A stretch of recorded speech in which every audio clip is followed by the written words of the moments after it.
What's going on, everyone? Welcome to Season Gaming Bitcast, episode 135. It is a okay Saturday. It's not beautiful. It's okay. I want to tell everyone I'm sorry we're a few minutes late. You know, we invited an Iron Lord on the show, and, you know, he just, you know, he was holding us up. You know how they do. No, but before I get to our good buddy Cog here, I'm going to talk to my partner in crime, our favorite Stan, who is Don't Walk this week. Dan, what's happening, brother? Not too much. Holy crap. I'm looking at the statue. We were just talking about this before we started. Telling you, man. Telling you. It's the same size as that cereal one? Yeah, it's a 1-to-4. Yeah. It's like a phone behind him. Like a Note 10 or something. Yeah, it's awesome, man. So anyway, for people who don't know what we're talking about, they were talking about the Siri statue here, and Dan said, I'm waiting for a Johnny Silverhand one from Cyberpunk. I said, there's already one. Like, I already have it on pre-order. What are you talking about? So, yeah, it's amazing. As you guys are talking here a little later, I'll pull up a picture of it for the crew, because I know I see Mo's in the chat. He pre-ordered it too, because we're a bunch of degenerates, as we are, you know? Yeah. But anyway, you doing all right? I'm good. I'm ready to talk about Cyberpunk. Could we pull you away from Night City for a show real quick? I finished my first playthrough at 100. Oh wow, 15 hours ish. He did 115 hours in 8 days. Working. Crazy, man. All right, and then joining us. So we real quick note, we were supposed to have two of our Iron Lord brothers. Sav got called into work, just the nature of his business, man, so nothing we can do about it. But we'll keep in touch. We are going to get him on the show, I promise. He's very elusive. You got to grab him. You got to pin him down. But it was not planned by any means. So no worries at all there, but we will get him on eventually, hopefully soon. But, of course, one of our favorite people in the industry, as I always like to say, is here with us. So we're going to have a great three-person show today. You know him as Lord Cognito from our very good friends over at lordsofgaming.net. Presenting the man himself, my Streets of Rage Sega brother. What's happening? What's going on? Ain't Season Gaming in the building. Good to be here. I feel bad about he felt really bad, first of all. But, he got called in. We all know it. Yeah, we all know how it is, man. And so just so y'all know, it will spill into IOP tomorrow because he's affected big time with his job. But look, man, good to be here, man. It's been a while. Always enjoy talking to you brothers. Some intelligent discussion, rational thinking. You know what I'm saying? I'm always a fan of that. You know, a lot of gamers are, kind of emotional. And I always try to support you guys as much as I can because I think we need more discussion like, your platform, the Bitcast, seasongaming.com, good stuff. And the guys at LogNet, we have a lot of respect for you guys. So I always want to give you guys, give them your roses while you can smell them as well. I appreciate it, man. We talk a lot about that, so greatly appreciate it. I'm surprised you didn't say cherry blossom, so you went roses. Like I won't be too biased. Y'all know how I feel about them cherry blossoms. Yeah. We were just talking for the everyone in chat. Good morning or good afternoon, wherever you're at. We were just talking about this beautiful Ghost of Tsushima statue because I'm with two people here who love Ghost. So I think Ghost is right up there for a lot of people this year, man. It's definitely one of their favorites. See, A's, why you had to put that on the screen, man? This man gonna have me eating, peanut butter and jelly for a while. All right, man. So, it's a good week to talk about discourse because the one thing we kind of saw this week with Cyberpunk, which we'll kick off with, is a full range of discourse from the best to the worst, and a lot of hyperbole, or hyperbole. There's just a lot going on with that game right now. And through it all, you're talking to two people at least, Dan and I, who have pretty much done nothing but play Cyberpunk for a week. So, Cog, I can't remember. Were you pumped for this game? Is this game in your wheelhouse? You've been playing it? Oh yeah, absolutely. I mean, I've been playing as much as I wanted to in the beginning because I wanted to wait for things to settle out. So and then I think Destiny came out around the same week. But that's super pumped. For Cyberpunk, I've always been a fan of that genre.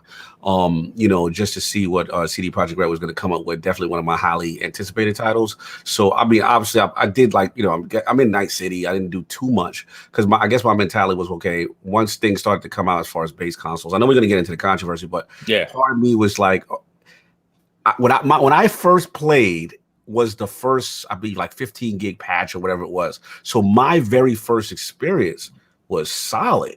So I'm like, I don't know what people are talking about, like Series X, you know, and not the Flex, but I'm on my LG CX. I'm looking good. I'm like, yo, this literally looks amazing to me. Now, you know, obviously I put a couple, like maybe, you know, 4 or 5 hours in, and then you know, I saw like a minor graphical thing, like not even like anything major. It was kind of like a character in a door, like the way the interaction was.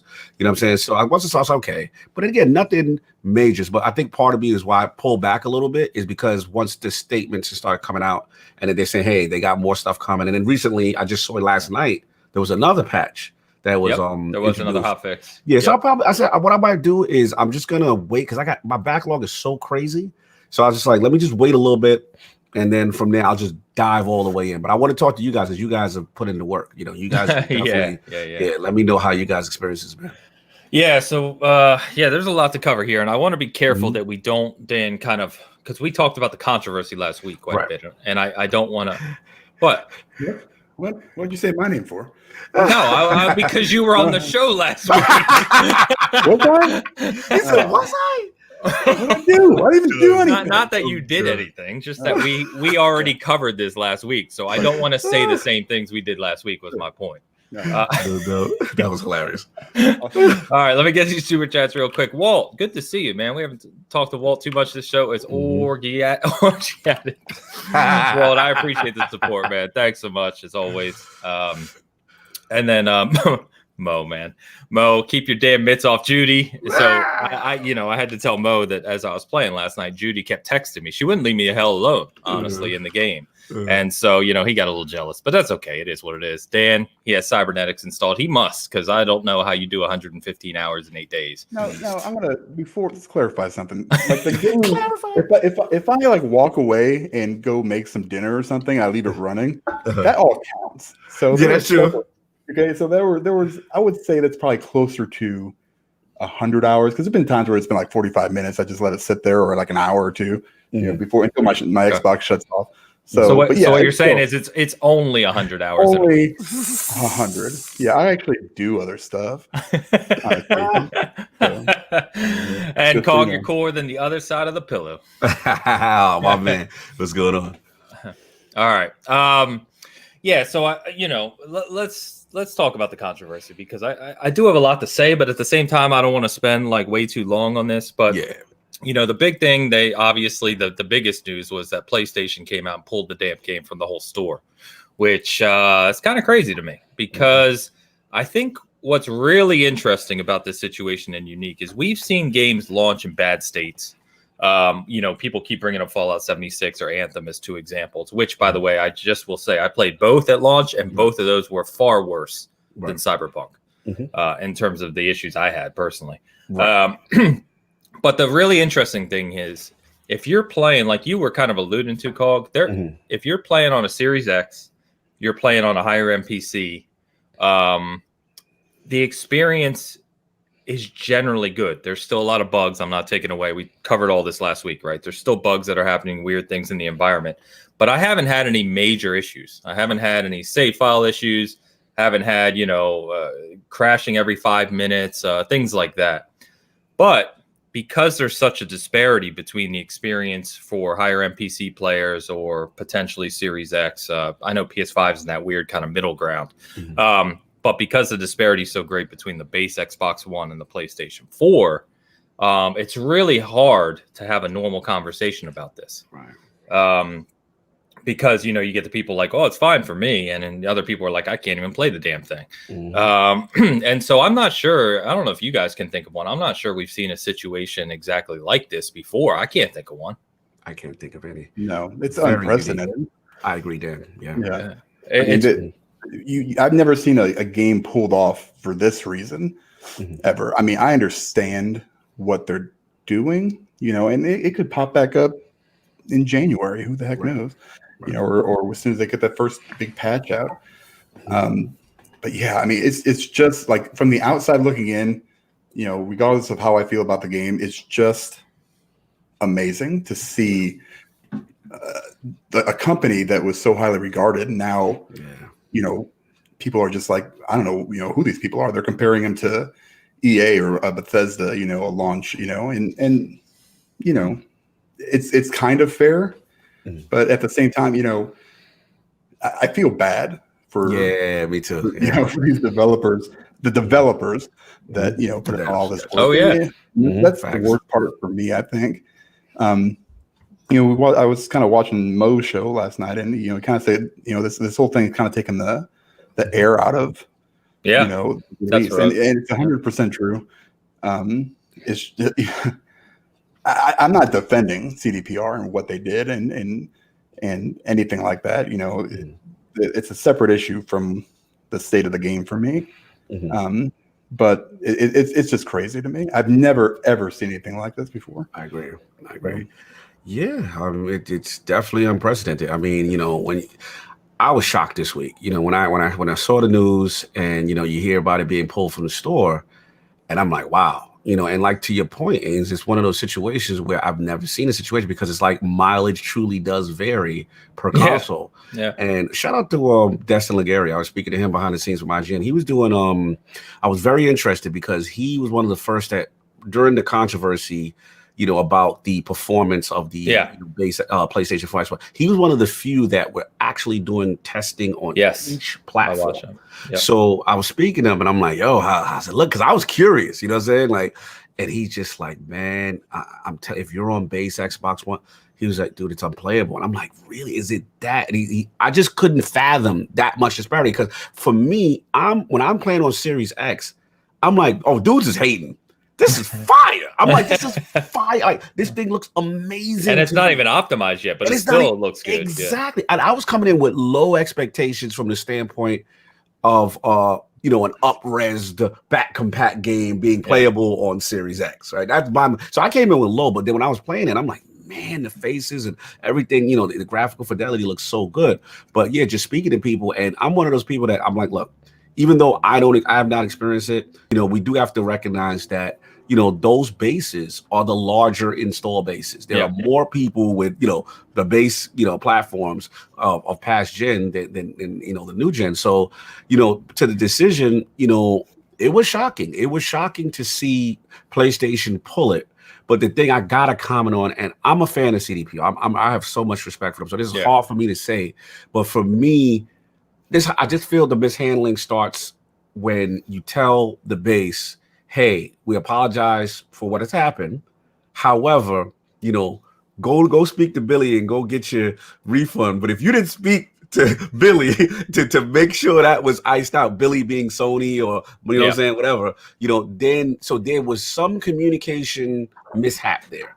And that's the part that I'm like, man, like, oh, you kind of stepped on your own foot with that one, because it just seems that, because when people were going to PlayStation, it was a lot of finger pointing. You go here to go get your refund, you go there. Oh no, that's CDPR, that kind of thing. And I think, to me, again, I'm just looking from the outside in. I don't have any inside baseball on that, but it just feels like a total miscommunication on the refund handling. And maybe, again, I'm just speculating. Maybe Sony just said, look, from a quality standpoint, and then from Microsoft standpoint, they have not taken that stance. They actually just expanded the refund policy. And the way I look at it is like, it's not in Microsoft's best interest, in my opinion, to do that to them, being that they have the marketing deal. There's a relationship there, so it's just two different approaches. I'm not gonna lie, Ains, I was very surprised to see Sony pull it from the store. I did not think that would ever happen. And what's the ramifications now? Like, when does it get to a state that we can put it back? And legally, how does that work? Like, I've never seen this before. Yeah, so. That's true. There's a lot of things here that it was like dominoes falling, right? Yes. And they seem to be like bad decision after bad decision. But it is weird, right? Because, I mean, we've seen the tests of the game running on the PS5, and it only has the performance mode, but it runs at 60 FPS. Yeah. You're not getting any major hiccups, and it's just bizarre that someone couldn't even go and buy that game on the PlayStation right now if they wanted to.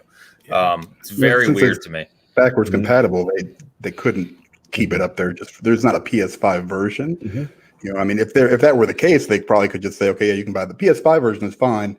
We'll leave that up there, but it's not. It's it's that Yeah, it's a single version. Yeah. Mm-hmm. So some interesting comments here. So Leo is one of the few people I know who is playing on a base console. Oh wow. So he's been playing on the Xbox One S, as he says here, and he says gun not loading. But we've been actually talking to him behind the scenes because we keep asking him, like, what's it like? Yeah, that's what I'm like. And he shows us some pictures, and the fidelity's not there, and other things. But I mean, we've heard from him and Machine Gun Mike, who's Mo's co-host, who's playing on a base PS4. And it almost feels like the people who are more into the conversation around it have a stronger opinion, even if they haven't played it. Right. Because I know Machine Gun Mike was like, I don't get the controversy. I'm loving the game, and he's playing on base PS4. Right. I think that has to do with it's subjectivity, based on the games that you like or the type of games that you like too. Right. If you're this is the best game I can compare this one to, which is because I'm not at the time. It's like Fallout 4 when it came out.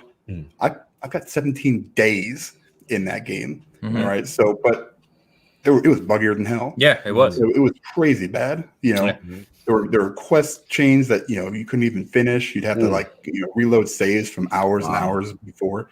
But I just kept pushing on because I loved Fallout and I love that that kind of genre, that RPG action RPG first person. I love that stuff. Same thing as this one in that sense. Obviously, this is far more advanced. But that was, I don't even know how long ago that was, 6 years ago, whatever it was. I get it, So I think it's not even, we talk about the discourse. It's not even like it's the people that are just going to be angry regardless of what happened, and to a certain extent, they have the right to be. When they were shown everything, CDPR did a very, very good job of marketing this game. And they did a very, very crappy job of marketing this game at the same time because they were they got it all out there. They stirred up the hype. They got us all excited. I mean, I know I was. I mean, it was all the stuff they were putting out.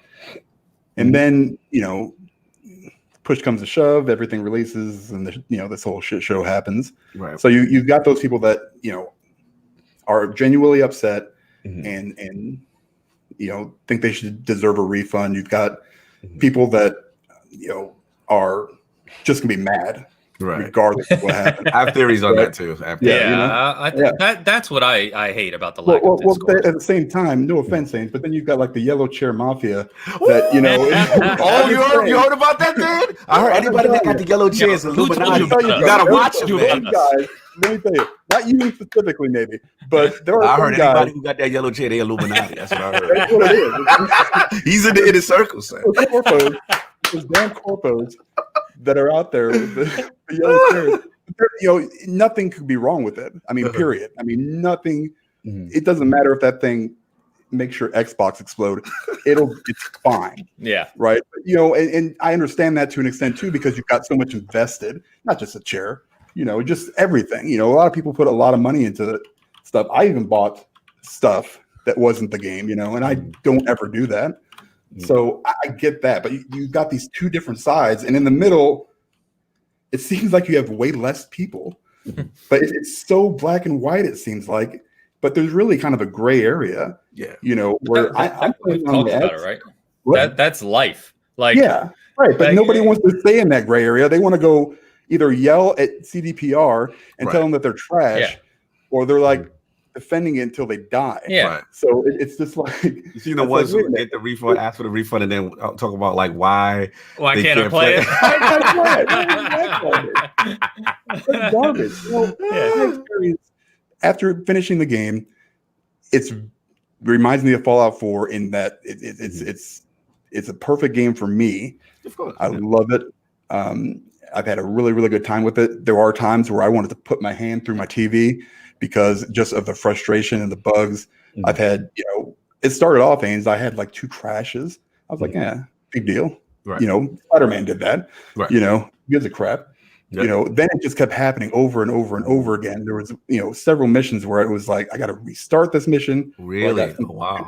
HUD issue now, where when you saying crash, got to interrupt you. Are you saying dashboard crash? Oh, yeah. Okay, got you. I had several of those. I had one where it just shut off my Xbox completely. Oh. And I was like, and I tried turning it back on, and it wouldn't turn back on. I about lost my shit. And you're playing on internal, right? Yes, I don't have an external drive on it. Yeah, it's so weird to me the experience there because we've got 2 people in my house playing it, obviously both on Series X. Right. I've had one crash since launch. And Gabriel, my stepson, has had, I don't know how many he's had, but it's next to nothing. He keeps coming down saying he's had no problems. Okay. Yeah. So it's that's the weird thing, right? There's got to be something that we're all doing. What'd you say? That is You have a yellow chair. He got a yellow chair. That's what happened. The yellow chair got the better version of the game. That's what's going on here. Now we figured it out. That's what it is. Look, the special edition. So you're talking about crashes, but I acknowledge the bugs and everything. I'm not saying that the game. There's definite stuff going on in this game. It's not optimized. We already covered this last week. That's what I'm talking about. Yeah, that's what I'm saying though. I mean, what I'm saying is, the bugs, they haven't mattered. The what people are upset about is that the game on base consoles looks and probably sometimes worse than like a Fallout 4 when it came out. Which is crazy to me because that didn't look very good at all. And credit to CDPR for being so ambitious, but I get the controversy. I get why these people are upset. Yeah. So I totally stand by. If I had to pick a side, I'm gonna be like, well, yeah, these people, I'm fine. Yeah.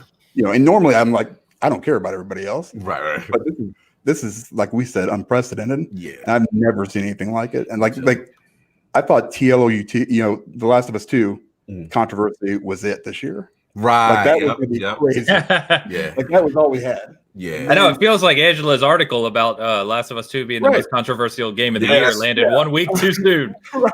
I was like, man, it's so and it was at the time, and I was like, there's no way we're ever going to see another game like this be this controversial. Yeah.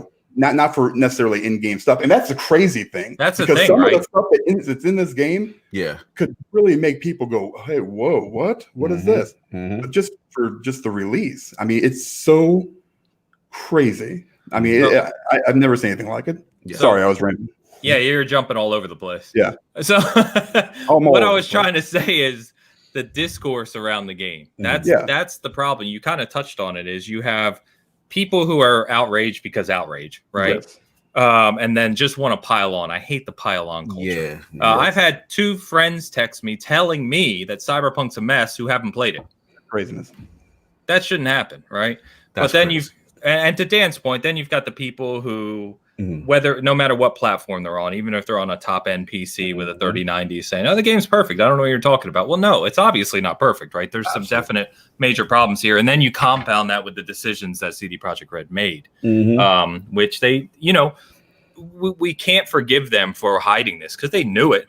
Thank you. I literally, that was the only thing I was very disappointed with them. I was going to mention that. They've been so transparent over the past few years, right? Especially with Witcher and all the goodwill we've earned. And Dan, you touched on this too. And it's just like, you obviously knew this wasn't in good shape. You hid it. You didn't send out review codes. Facts. You didn't allow footage of it. You knew what was happening. Facts. And the annoying thing that I hate, right, is that one, it's really hard to separate those 2 conversations because if you can, it's annoying, but you want to have the conversation about that, but behind all this garbage and all this discourse and all this controversy is a brilliant game. Yeah. And it's just a shame that people are talking so much more about the controversy than they are the game itself. Yes. Which I, to a degree I get, but, and then the other thing is, and you said it, Dan, is the devs, right? I mean, these decisions are made by a handful of people. Of a studio that's several hundred people that worked on the game, right? Correct. And if you include outsourcing, probably even more. And sadly, they're just sitting back watching all this unfold and people pissed off. And, that's got to be discouraging. And I feel for them. Yeah, absolutely. It's like I said, just a tough situation all around. And, you feel for that. And then obviously the reports are coming out, internally with studio culture and stuff like that. And, they've been pretty much saying like, hey man, like you didn't put us, some devs I've been seeing say, hey, you guys didn't put us in a position to win. Why would you say like that the game was finished, all around? And now there's a lot of internal stuff, going on. So look, at the end of the day, like you said, a handful of people who's making these decisions, they got to deal with those consequences. We're seeing the stocks affected. We're seeing the sad part about it is I hate to see like prestigious studios, people with beloved reputation. You see the reputation kind of take that hit. Yep. And that's the part I hate to see because, there's a lot of people who put a lot of blood, sweat, and tears behind these games that we love. Yep. And it's not everyone, that those guys I'm going after. It's just like I said, the decision making up top. And the only thing I would say is I just get concerned, was it a situation where it's like, okay, we got to hit this December. We already delayed it 2 or 3 times. Yeah, that's exactly what happened. Yep, that's how I feel. And it's like financial quarter. You see what's coming on. We got to get it in. Someone put pressure on someone. And to me, what's funny is every time the game was delayed prior, I was like, good. Me too. I was like, good. Take your time. Yep. Take your time. We know what's going on. And again, not to make excuses, we know it's ambitious. We know think about how many platforms this is releasing on. 8 platforms. Now, you tell me, I don't know what's CDPR's bandwidth wise from a studio. Anybody know like size wise what they are? But, regardless of what, 8 is 8. I think it's 300 to 400 of core studio, but then with these types of games, you get a lot of outsourcing. So it's like you got 8, you got that going on. It's extremely ambitious. Then they've already set the precedent. One of your favorite games of all time is, The Witcher, right? So you got the pressure. You're the studio that made The Witcher. You know what I'm saying? You got that going on. Then you got a next-gen console launch. You got code. You got so much going on. And again, not to make excuses, but it's one of those things where it's like, I actually smiled every time they delayed it. I was like, good.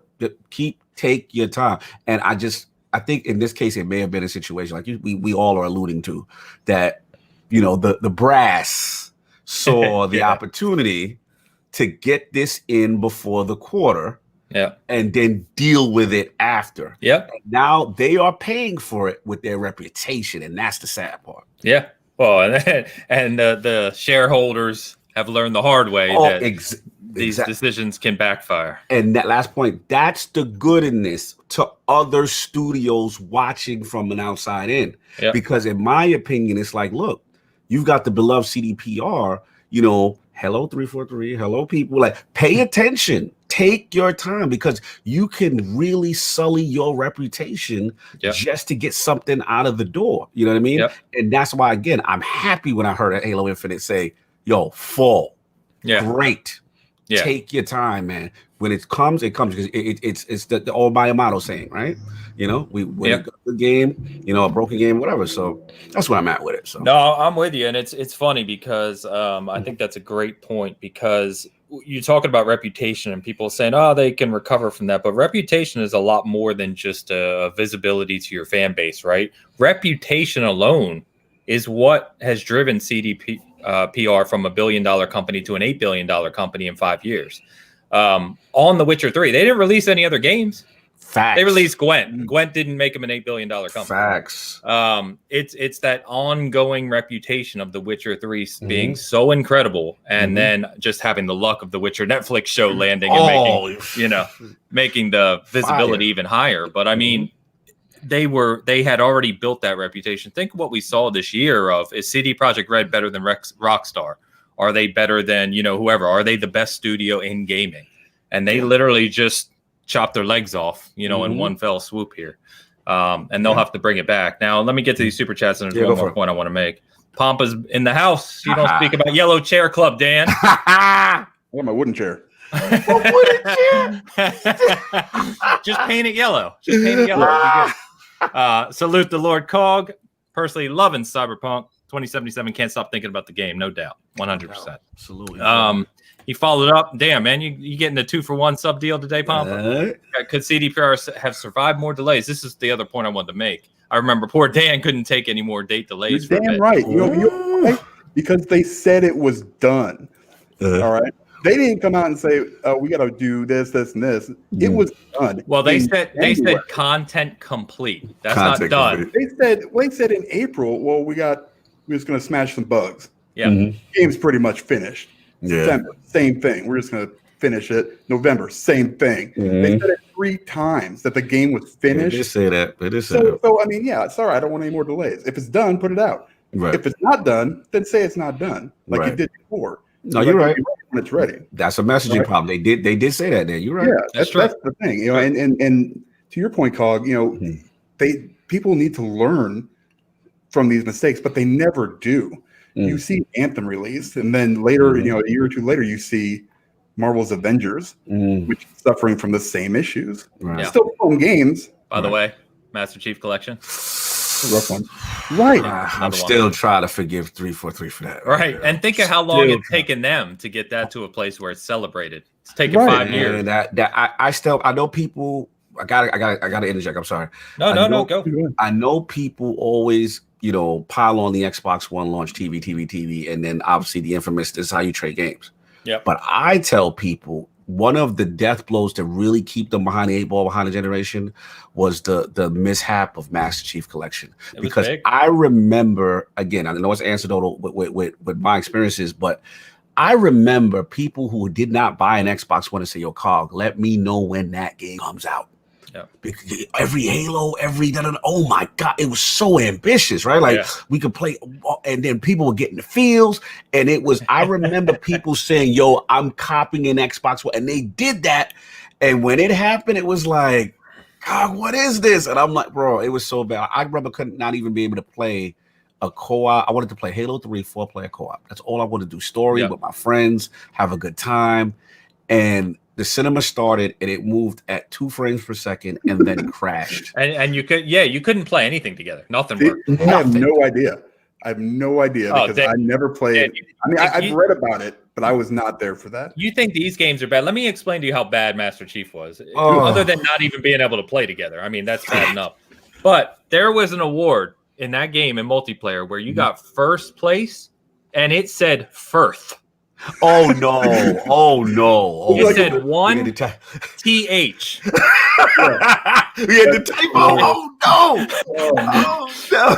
There, if you Google it, I swear you can Google it right now. You will see from Master Chief Collection there was a banner you get or a thing that said you got first place. That's how bad the launch of Master Chief Collection was. Perfect. That's it.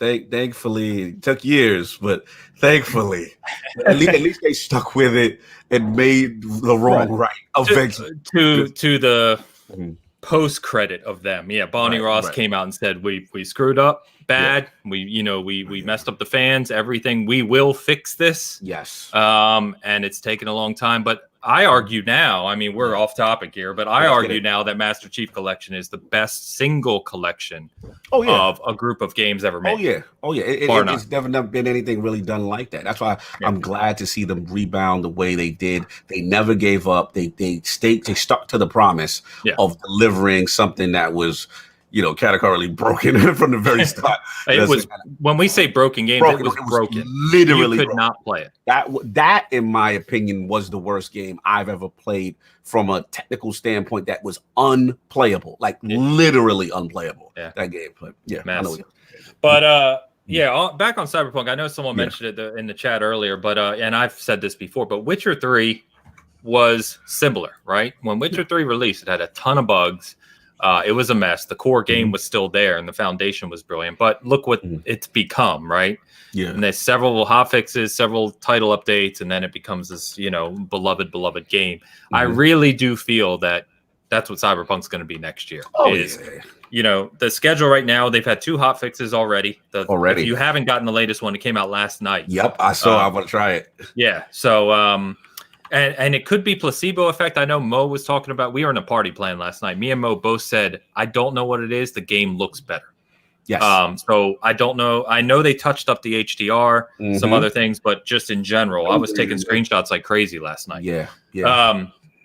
But 2 hotfixes. They got a title update coming in January. They have a second title update coming in February. And then, you know, eventually, obviously, as we get into 2021, they'll start to work on the Series X and PlayStation 5 optimizations. So I imagine personally by the end of next year, not that we want to wait a year, but by the end of next year, you'll have all these title updates. You'll have the optimizations. You might have some add-on content by that time. I can almost guarantee they're going to do some freebie stuff for fans, you know, to just throw everything in there and start trying to gain that goodwill back. But yeah, it is crazy to me, everything we've already touched on. And I just keep saying it's a shame because the heart of it, this game, man, this game is, I cannot stop thinking about playing it. It's so engrossing and there's so much to do.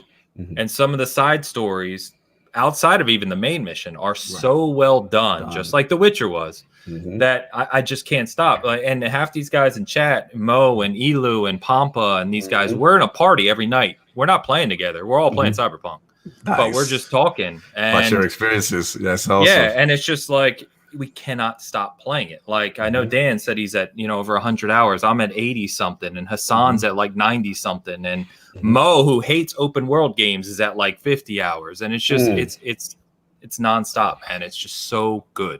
It is. It is. I'm sorry, I got that. No, I was saying, basically what needs to happen is people just need to either enjoy the game, refund it, and stop minimizing other people's experiences. That's the biggest thing right now, because the people that are loving it and stuff like that, post it on Twitter, show your screenshots. That's fine. Don't jump into a thread of people saying, man, this is screwed up, and vice versa. You're right. So that's the biggest thing. If you're enjoying it, great. Ignore everything else. Play your game. If you're hating it, don't jump into somebody who's appreciating the game, who's having a really good time with it, and go in there and shit on it. There's no reason for that. Why are you playing that trash? Yeah. I mean, jumping on my timeline. That's Twitter in a nutshell. But that's the biggest problem with the discourse is that you've got people on either side minimizing the other person. It's like, I don't know how you're playing it. It's terrible. It's a crap game. When the truth is, it's somewhere in the middle. Yes. And that's fine. That's probably where I'm at. Yeah. But I love it. I love the game. I love the story. They did a really good job. I can nitpick for hours, but overall, good time. Yeah. No, absolutely. And last point I'll make is that, like I said, it's a shame this happened because, CDPR, their rep, especially from giving out free content, right? Look at, stuff like the Blood and Wine and, you got all this amazing content. And, I was speaking to someone today on my timeline. They were like, look, man, there's no way they're finished. And they're not. Bro, I said, look, I've been around, man. You're a young boy. I've been around. And I'm like, bro, you're sitting because I hate to, do the fanboy stuff, but it's like I've seen a certain fan base celebrate the failure of what's happening with CD Projekt Red. And that to me bothers me. And it's like, our console, we wouldn't even allow that kind of crap. And and I'm like, he's like, and their reputation is they're done. And I'm like, look, I get it. It's definitely a mishandling. I get it. All I'm saying is I've been around to where I've seen transformations, and I had to give that person who was a Sony fan. I'm just going to call it for what it was. And he was like, there's this irreparable damage. Look, they're on CNN. This is you've never seen anything. And I said, I hear you. I said, but I do remember a game called No Man's Sky, and I remember how ambitious it was, and how when the game came out, it didn't deliver on a lot of the promises that were made, and that game got raked over the coals. And I said, guess what? Guess what just won a Game Awards this year about best community, best turnaround. So it can happen. You know what I'm saying? I just that at the end of the day, let it play out. People sometimes are just complaining or celebrating, the demise of another game coming. And to me, that's just whack. Like you out here pom-pomming, happy that a company like that. I'm not with that. I don't understand it. Like, and I know it's just my personality, but I'm with you. The celebration of failure is a very bizarre culture thing to me. Goofy. You have to be, I'll just say it. You have to have some type of bankruptcy in your own personality to celebrate failure. Especially when you're talking about hundreds and hundreds of people's lives that they invested into this game. To create something for you. Yes. For you to enjoy. It's very, very crazy to me, but that's not here nor there. Here, I pulled this up. Here you go. Look, first place. Yo, oh man, you thought I was kidding, didn't you? To be fair, there is a sign leaving Night City that is spelled incorrectly, which is kind of hilarious. It's like I think they spelled night wrong. It's like NITGH or something like that. It's just like reversed. Yeah. But I mean, it's like, EA has, Madden 19 banners and Madden 20. So what are you going to do? Well, Madden's at a whole nother level, but right. Where was I going to be? Oh, go ahead, Dan. Sorry. You guys, and we've said this before, where how does CDPR come back from this? Because this is not something I think on the level of what The Witcher was. Granted, I wasn't there, but the little bit of research I did, I think this is bigger. I think it's absolutely bigger. Because I think a lot of that has to do with the fact that we have the social media, the communication, we have different outlets to, voice the opinions and I've never seen anything. Like I told you, Wayne, my wife came up here and, he's like, is this the game that I just saw on the news? Yeah. I was like, the hell out of here. I said, how the hell did that make the news? That's crazy to me. And you asked her, was it about all the dildos that are everywhere, or is it something else? We had a discussion about that. So anyway, but what do they have to do exactly to come back from this? They're always going to have this there. And I agree with you. In a year from now, this game is going to be outstanding. It's going to be one of those games where you're going to go, this is how a video game should be done a year from now. Right. What can they do between now and then? Obviously, the patches and stuff. Right. Build that consumer confidence. In our little SG chat, I saw somebody put in that, maybe Xbox throws this on Game Pass here in a couple months. What do you think the chances of that happening now are? Because we had this discussion before, actually, with you guys. And I was like, there's no way in hell they're ever going to put this on Game Pass. Now I'm looking at it and I'm saying, you know what? That even for like 2 months. For 2 months, but like in February, April, May, somewhere around there, where you just throw it up there, and this is benefiting. This is why what Microsoft didn't do, pull it off the store, could help them. Yes, and that relationship. Witcher 3 is on there, right now, or was anyway. What do you think the chances of that happening? Second part of the question. I'm with you, bro. I it's funny you said that. Me and King had this discussion offline, because King admitted, he's like, look, okay, I was off. I thought it was going to be in Game Pass in the beginning, because he was riding or dying on that sword. And I'm like, bro, that's not happening. But now with all the thing that's going on, you made a good point, Dan, right? Because CDPR is seeing who's kind of standing by them during this whole situation, and Microsoft had, again, the relationship is there. It's in Microsoft's best interest to not really kind of pile on. Right. Yeah. During this thing. And you also have the advertising. Right. So to me, like you said, you fix the game first immediately. You handle the issues for the base consoles. Make sure that those guys are handled. If you work this thing out with Sony, work it out with Sony, get it to the point where that thing's relisted. Okay, cool. Now you're getting back at 11 player field, and the fact that the game will be playable. Right. You do your next gen patch. You do all your bug fixes. Now, the way I look at it is, you do kind of like almost like a Destiny move. Whenever that, don't you start? Yeah, I got the vision. I got the vision. You do two things. You either do it when the next gen patch is ready, but that may be too early. But I would love for it. You combine it, so it's say, okay, next gen patch is ready. Let's just say hypothetically February, March, or whatever it may be. Boom. In Game Pass, right? Now you get this whole influx of people and the re-excitement, engagement back into your game.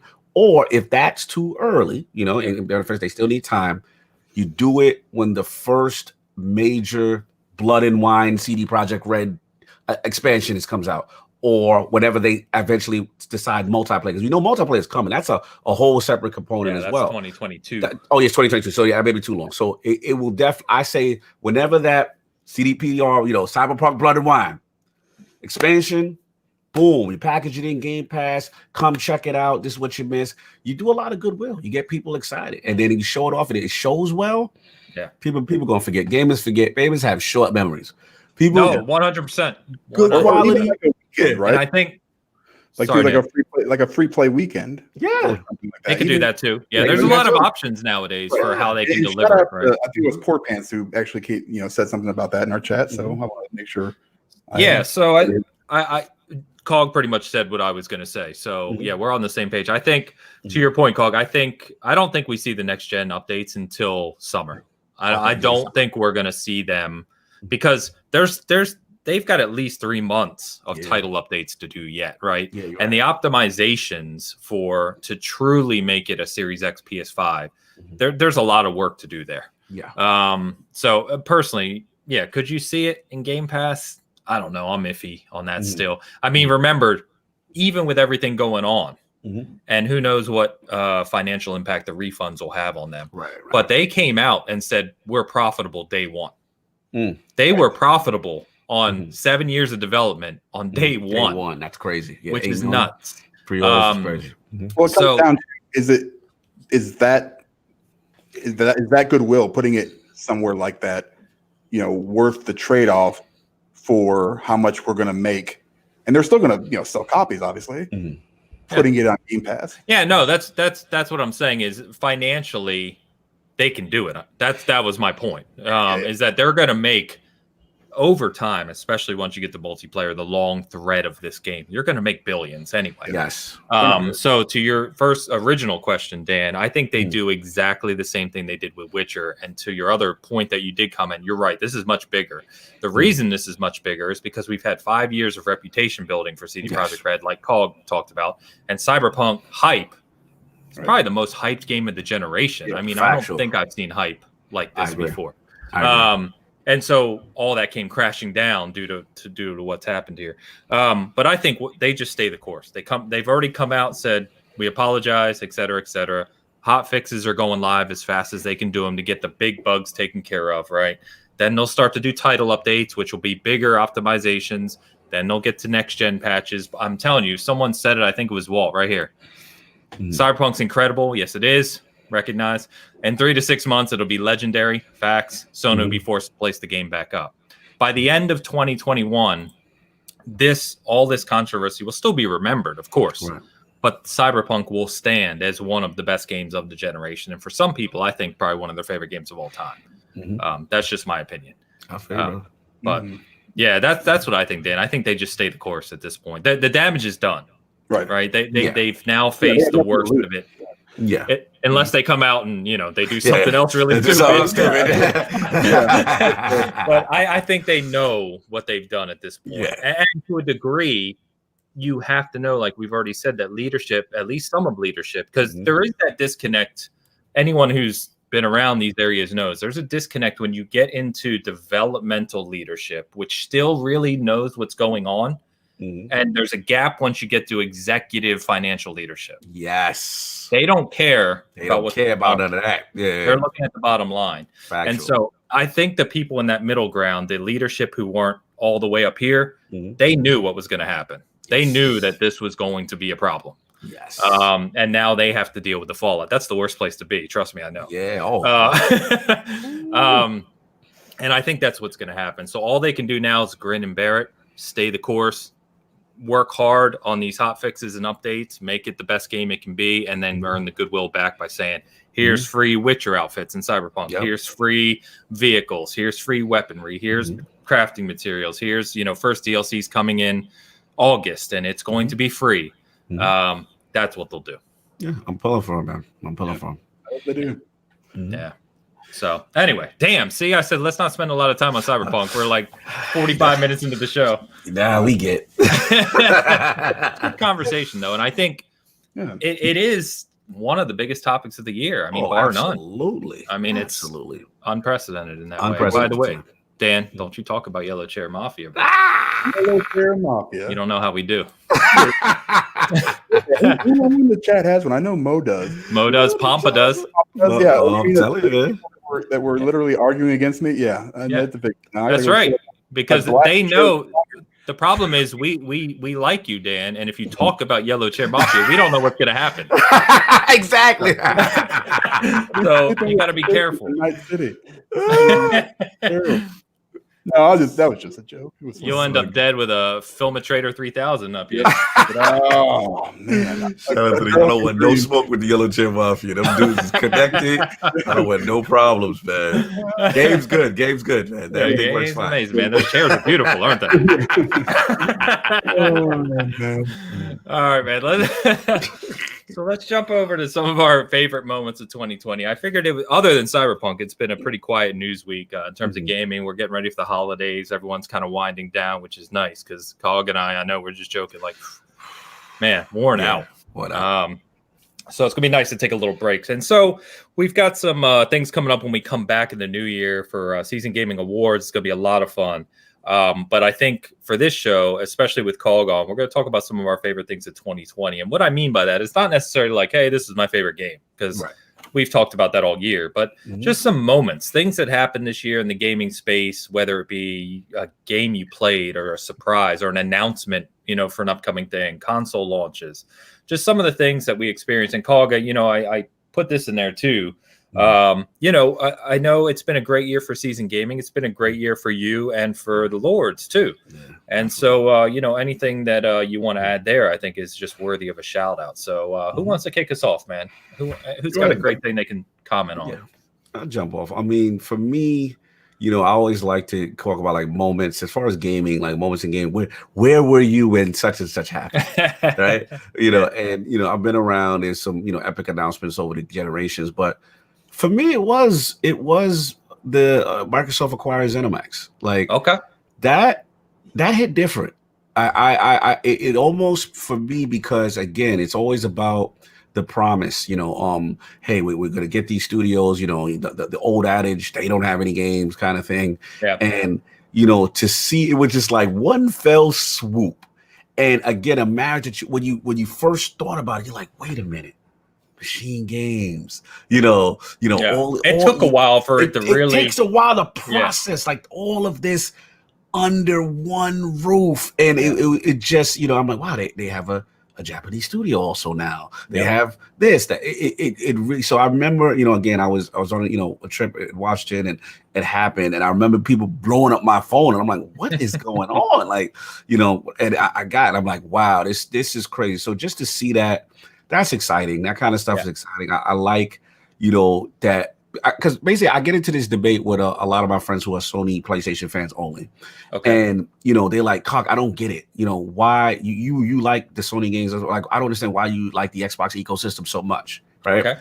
And I tell them, I said, look, for me, I've always been a social gamer. Right. I like being in a party, we rock with rage together. You know what I'm saying? Like, I come from that, like playing with your friends, whatever. So the ecosystem is number one. Right.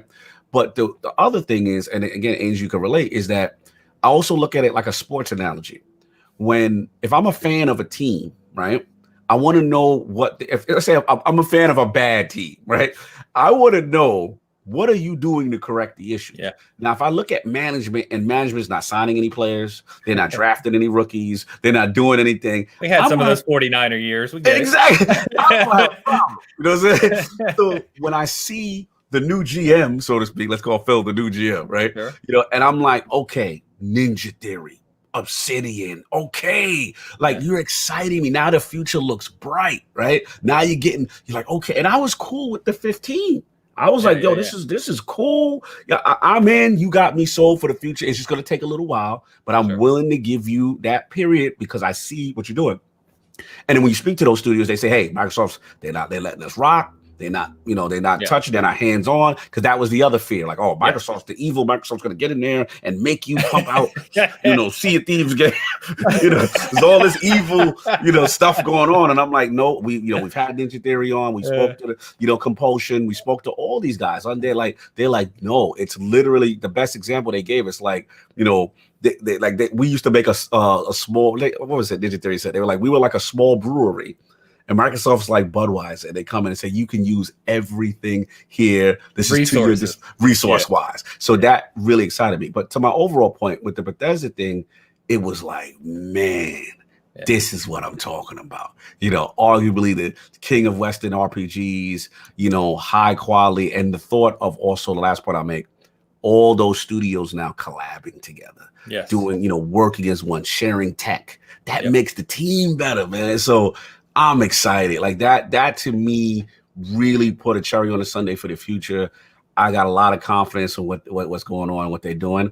And to my Sony friends, look, if there's a drought here, I got my PlayStation. If there's a drought here, I got my Switch. So I don't stress, You know, Right. people like when they're like, "Oh, there's nothing to play. Well, how could you deal with this?" I'm like, "Bro, there's so many games to be played." So that type of stuff excites me. So yeah, for me, ZeniMax announcement, Microsoft, huge. That like blew me away when I heard that news.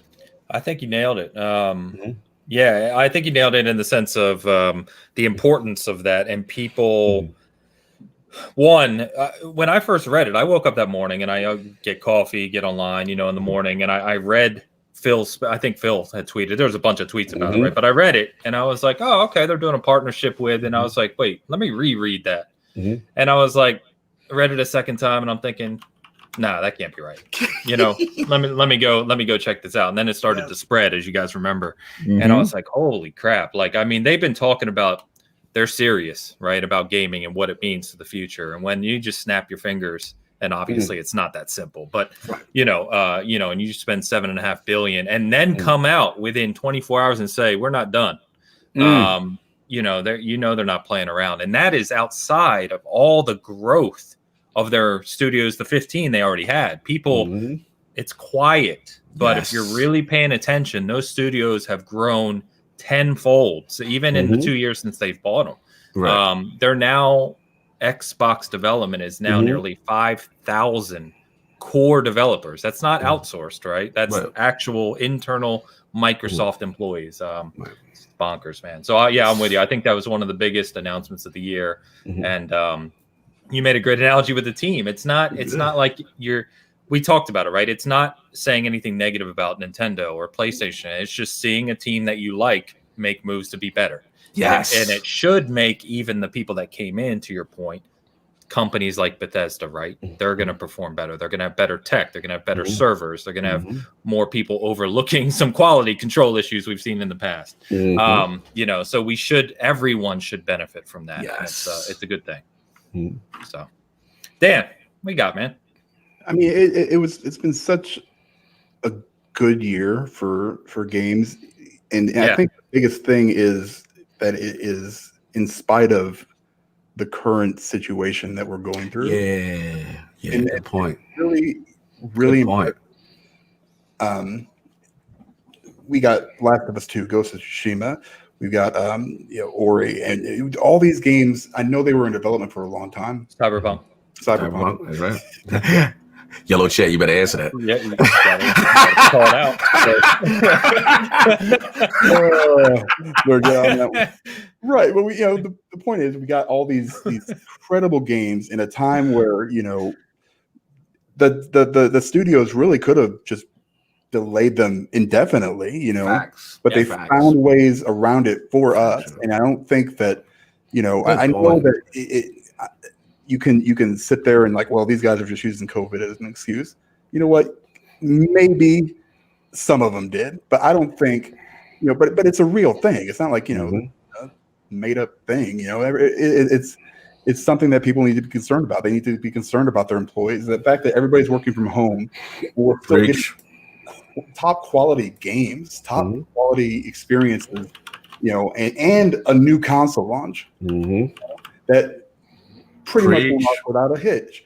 I mean, people are, the bots and all that stuff, and getting the actual consoles is a little bit tougher for some people. I understand that, but given the situation, I think everybody in the industry did an amazing job dealing with it and adjusting, on the fly, really. Because you come out in February, March, all of a sudden this stuff starts hitting, and then they have to adjust. Then you have to adjust next month because things are changing, and it's always such a fluid situation. And the fact that they can adjust to that and still give us something to do in this time, and how that is, and I think they realize, that this is. A lot of people need this right now. Oh, Dad, you nailed it. You're a fire, brother. You're a fire. I gotta jump in again. You got me excited. Nah, man, listen, bro. Like, you nailed it. Like, how much of an appreciation for gaming do we have? Like, for us in this podcast, think about this. If I know people who are non-gamers and they are losing their minds during the pandemic. Yeah.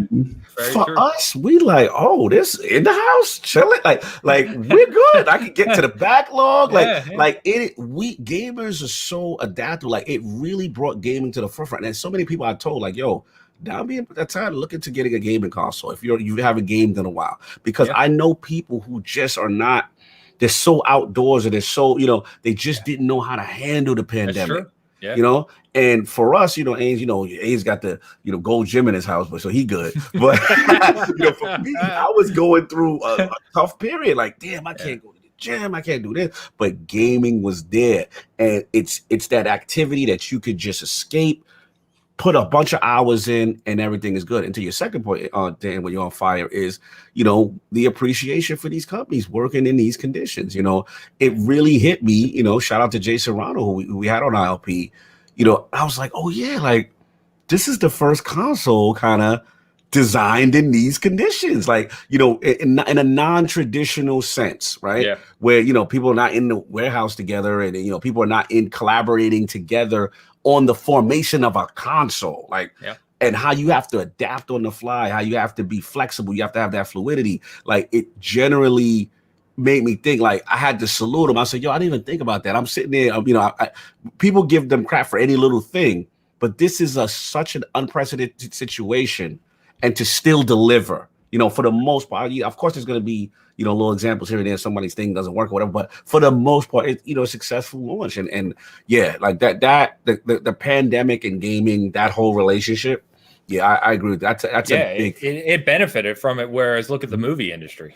Yeah. Right. Movie industry has been decimated. Facts. Because they're trying to figure out what the hell to do from a delivery standpoint, because their industry was majority getting people into social situations, which, was taken away from them. And so obviously we had this amazing news of HBO Max with the movies next year, and they're trying to figure out how to get home delivery. But with gaming, to your guys' point, we're spoiled. Yeah. And we needed it, and it ended up being one of the best years for gaming ever. So Factual. you nailed it. Couple comments here. So Mo, Final Fantasy, we don't have to talk about Final Fantasy 7, man. We can leave that off the easy. He know it.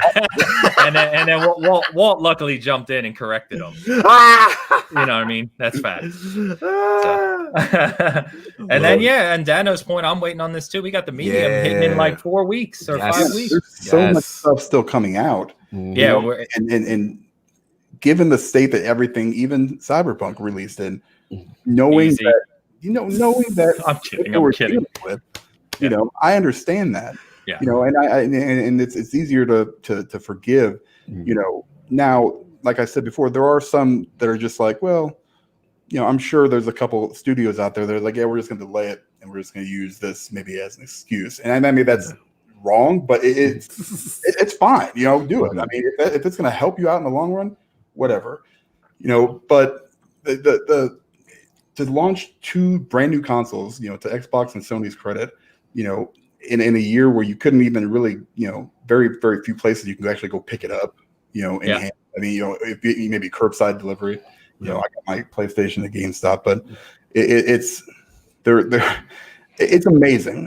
You sit back and you really kind of look at it and look at the whole situation and you go, wow, I cannot believe these guys adjusted the way they did, on such a short amount of time. Facts.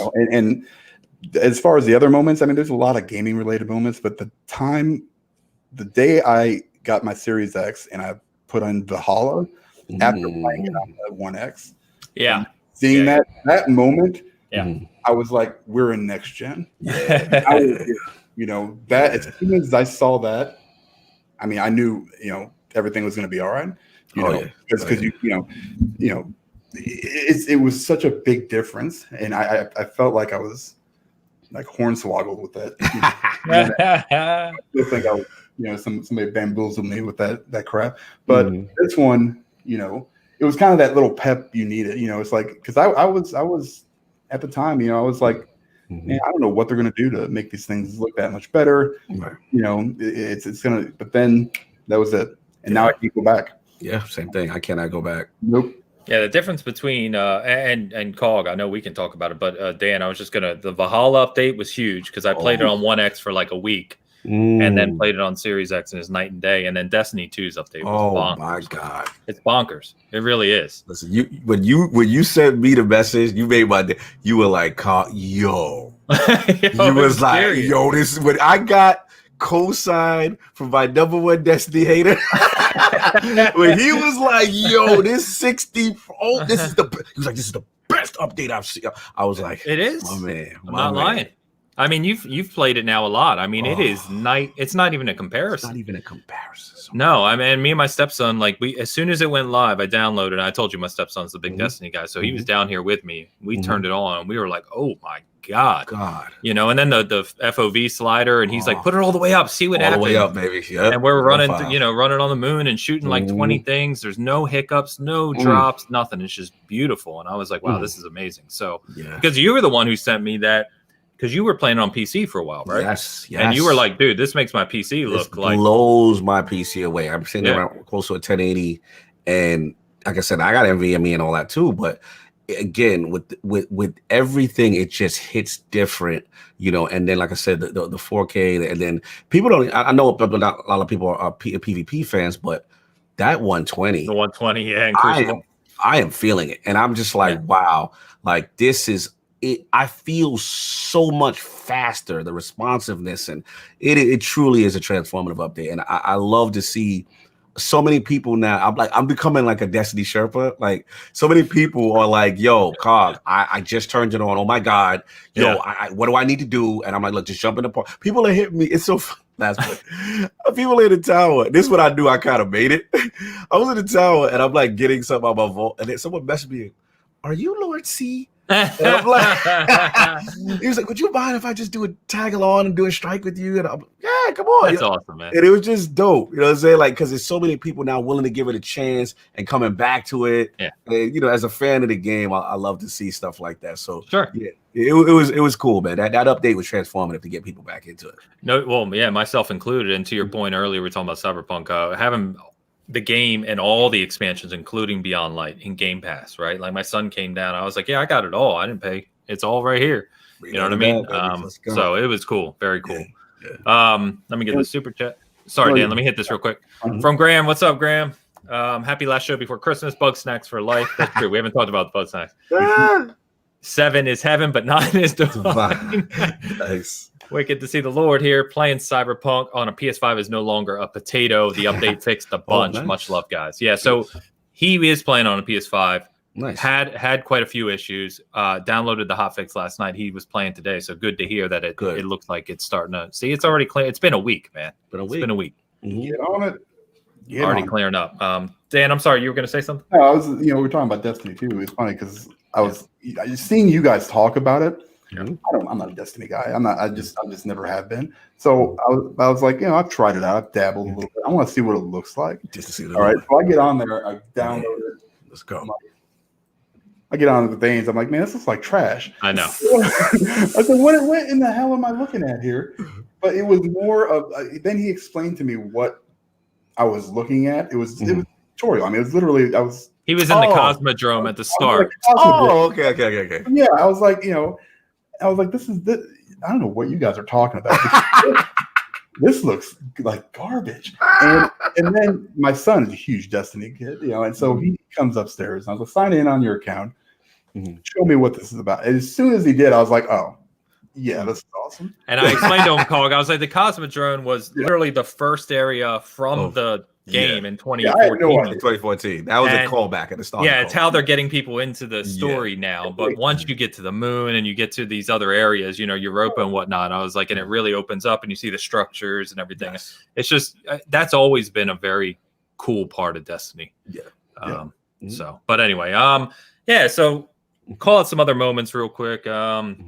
One of the ones for me, and Cog, perfect timing with you on here, and I wanted to shout out to you is, and I see a couple people in chat. Funny enough, I didn't even bring it up, but we got Streets of the Rage 4 calling up. Let's get it. Yeah, and Streets of Rage 4, I think, was a perfect callback to the the Genesis era and those classic games. And honestly, Cog, one of my favorite moments of the year, not moments, but several moments, right? It was us playing through that. Yeah, because like I said, it was you getting off of work. I was getting up usually 5:30ish before work, and I would usually hop on to like 7 a.m. my time to just play something.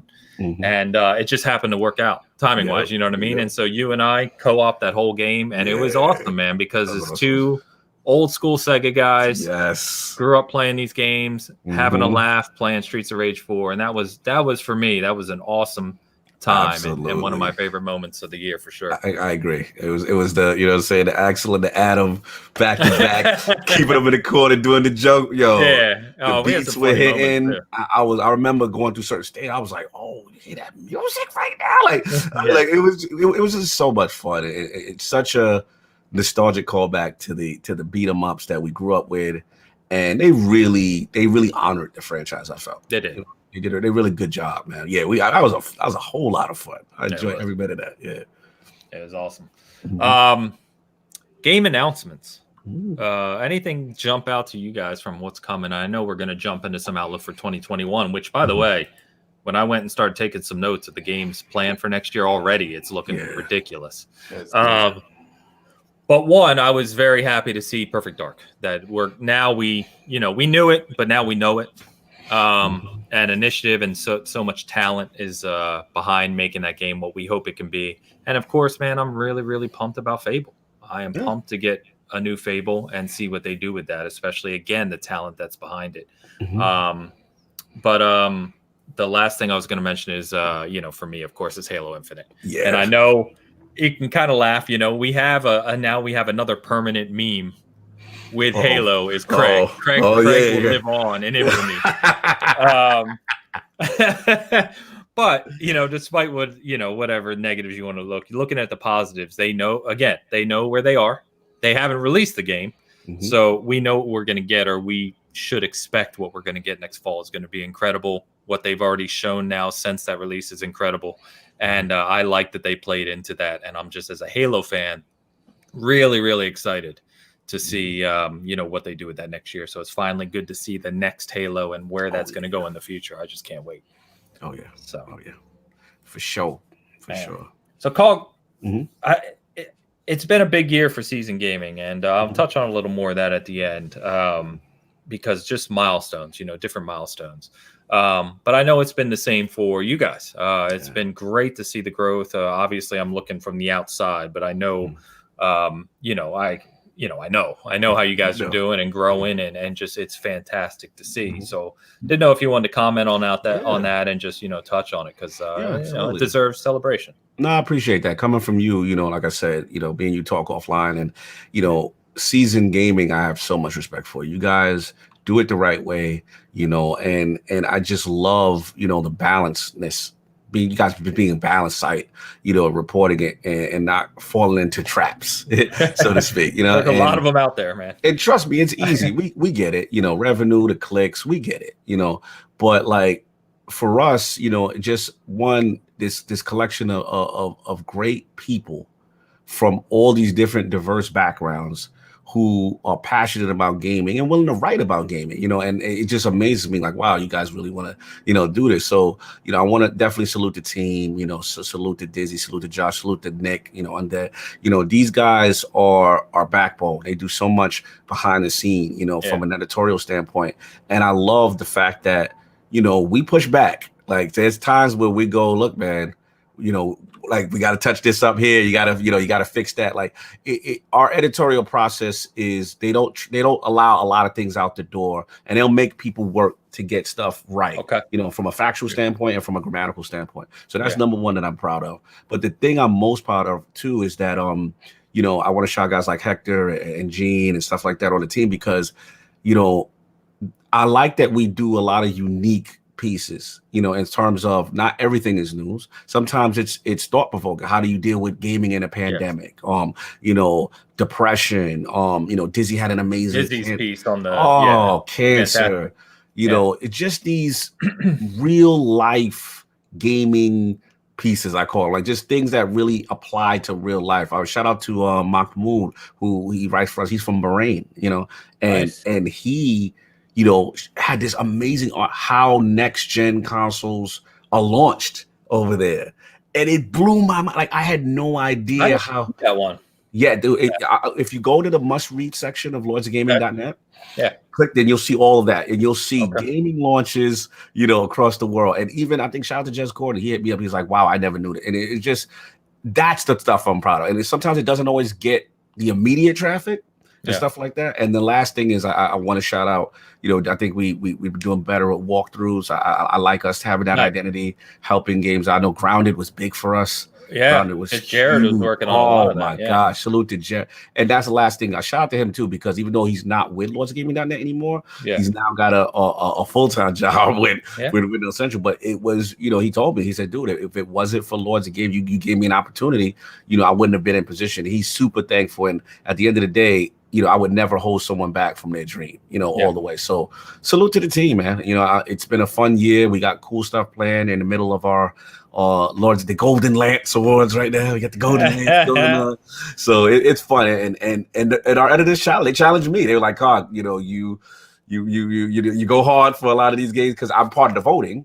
I'm one of my vote counts. So, they were like, and one of the games that won is like, no, you got to write a piece on it. And I was like, oh man, so I got to get. So check out the best style went up today, and something of mine won. And what you call it? It was cool. I'll get back. The inside joke is, I'm like, Cog can't get Destiny to win anything on his own side. So that's the fun joke. But I love it because we're all free thinkers.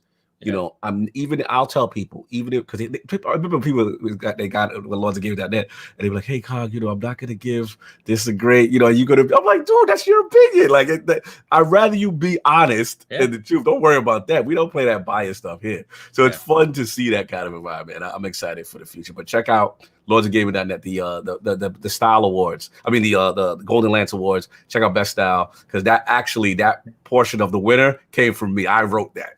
So check that out. Nice. No, it's a good call out on the article types too, because that is a struggle, as you well know, and I've written about. I could post something right now about Cyberpunk controversy. Use a couple keywords, right? Oh.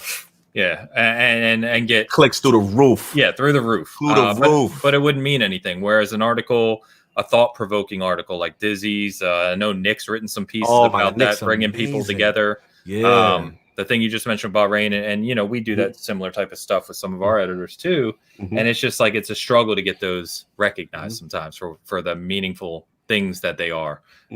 So I always like to call that out, man. Always. Much love, bro. I appreciate it, man. Coming from you guys. Again, me and Dizzy would talk behind the scenes, like, man, season game, they doing it, man. Like, he would tell me, he's like, you see, he would push me, because he had to tell me, he was like, see, it's not always about news, because I'm new to the game, right? He's like, look at what Ains and those guys are doing. I'm like, all right, you're right. It's true. That to me is more impactful. It's more meaningful for sure. Yeah, and it's as I said, right? It's walking that weird line of trying to grow while offer meaningful content and not just garbage. Stuff. But anyway, Forte, what's up, man? Dizzy don't do nothing but punk slow-mo every day. Love everything you guys do. Your growth is incredible, and you deserve all the accolades you've received. Thank you, brother. Same as you, man. I keep grinding. I see you with the channel. I see you with you and on slow-mo with the DPS podcast. I love those two brothers, man. A lot of growth, man. Yeah, and what I like about them too, and all you guys here, you guys are gamers. Like I think it's in our profession and doing the website and doing the podcasting. Don't get me wrong, we're going to talk about games a lot. Yeah. But I love guys that are actually gaming and playing games and posting pics about games, and we playing together. Remember we did the Halo thing with Gaming Beyond the Box? Yeah. And you go, Ains is a beast in Halo. I don't want no smoke with Ains in Halo. Oh, Lord. He let us know there's levels to this. So I was just happy to be part of Kill Him once or twice. Every now and then. It's a little older now, but that's the Green Chair Mafia. That's the Green Chair. But salute to Forte, because it's like, I play Destiny with this brother so much. You know what I'm saying? Like, he's one of my we've raided together. We've done, and again, like, people this generation, I feel they're not gaming and having fun. You know what I'm saying? I miss that. Like, and that's what I like about all you guys. Yeah. And that's what it's, we could go on, how we do with the conversation, but there's so much focus on the social media aspect and the conversation, whether good or bad today, that, people forget why these games exist in the first place. Yes. And when we didn't have all this we didn't have podcasts, we didn't have social media, any of that. We just got together as kids and gamed. That's what it's about. It's about, bro. So I love when people get back to it. And I told you I'm going to call this out for 2020 just repeatedly, but one of my favorite things of the year, Sackboy, man. Go play. Sackboy! Go play it. Telling you, play that damn game. Someone buy it. Someone buy so if anyone is a billionaire who listens, just buy like 1 million copies of it, please, so that we can get a second one. Salute. All right. So that's 2020. But I think it's been a great year, and like I said, I'll touch on some season gaming stuff right at the end because I got some announcements to make. But it's been a great year for gaming. Outside of gaming is a whole different matter. There's a lot going on, but but thanks and everyone in the chat and who listens after the show. Thank you guys too, man, because it's so fun and you guys make it so enjoyable. One thing. Sorry, guys, I keep going on this. One other thing I want to shout out real quick is streaming. So streaming brought a lot of people together this year, and there are a lot of new streamers out there. Sadly, kind of crazy enough, myself included. I started streaming as kind of just like a goof. But I said, okay, let me run through Dark Souls 3 again. I see you out here. Yeah, and we created a funny character, and I did that with the regulars that are kind of watching everything, and it became a thing. And it created memes, and we got character Whiskers. He's developed his own personality now, and we've got emotes. I had Sean LeBrie literally draw up emotes for that are on Twitch. So if you're subbed to be on Twitch, you literally have Whiskers emotes, and nice. It became a really fun thing. So, it's a great outlet. It was a good just to play games and enjoy it with other people. And it's definitely been something cool I wanted to call out. So, all right. Dan, anything else on 2020, man? No, I'm going to planning on writing a whole bunch of articles that will, be mostly clickbait next year. So I'm planning on the hottest clickbait in 2020. I can just throw it up there so nobody sees. All right, let me hold on real quick. I just got to remove your admin capabilities. If I had admin, whatever, you would text me and say, "How do I do this?" That's what you would do. No idea how to do it. All the bombers in there. Hey, Mads is in the house. Let me shout out Mads. Let me shout out Maz, man. Yeah, man, from the heartland where it all goes down with Cyberpunk. Oh yeah, he's definitely in the mix, right? He's right there, man. Great show, guys. I love Cyberpunk too. Yeah, man. Mad's a good people. Yeah, salute to Maz, man. He's tremendous. I got so much respect for him.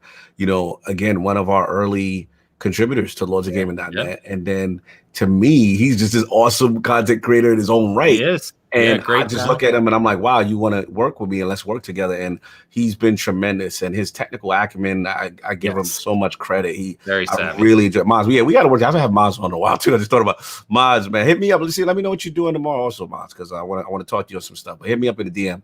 But salute to Maz, salute to Bomber and those guys, man. Good people. Yeah, great guys. Thanks, Maz. Appreciate it, brother. Bomber throwing up $1.50 super chat with no comment. Bomber. Salute, what are you doing, man? Excited. I appreciate it, though, of course. Thank you, sir. Hassan in the house. The Anthem 2.0 now. Oh, my God. We couldn't get away from Anthem, could we? Not even for one episode. 2020 most underappreciated announcement. Could be. Happy holidays, y'all. I'm feeling. Yeah, we're all hoping, man. We're all hoping. All right. Thank you guys so much. Appreciate that. Let's move on to 2021 because I wanted to quickly talk about what we're anticipating for 2021. But as I went and started doing the notes for the show and started looking up, there are way more games already announced and coming at some point in 2021, even early 2021 that I had forgotten about.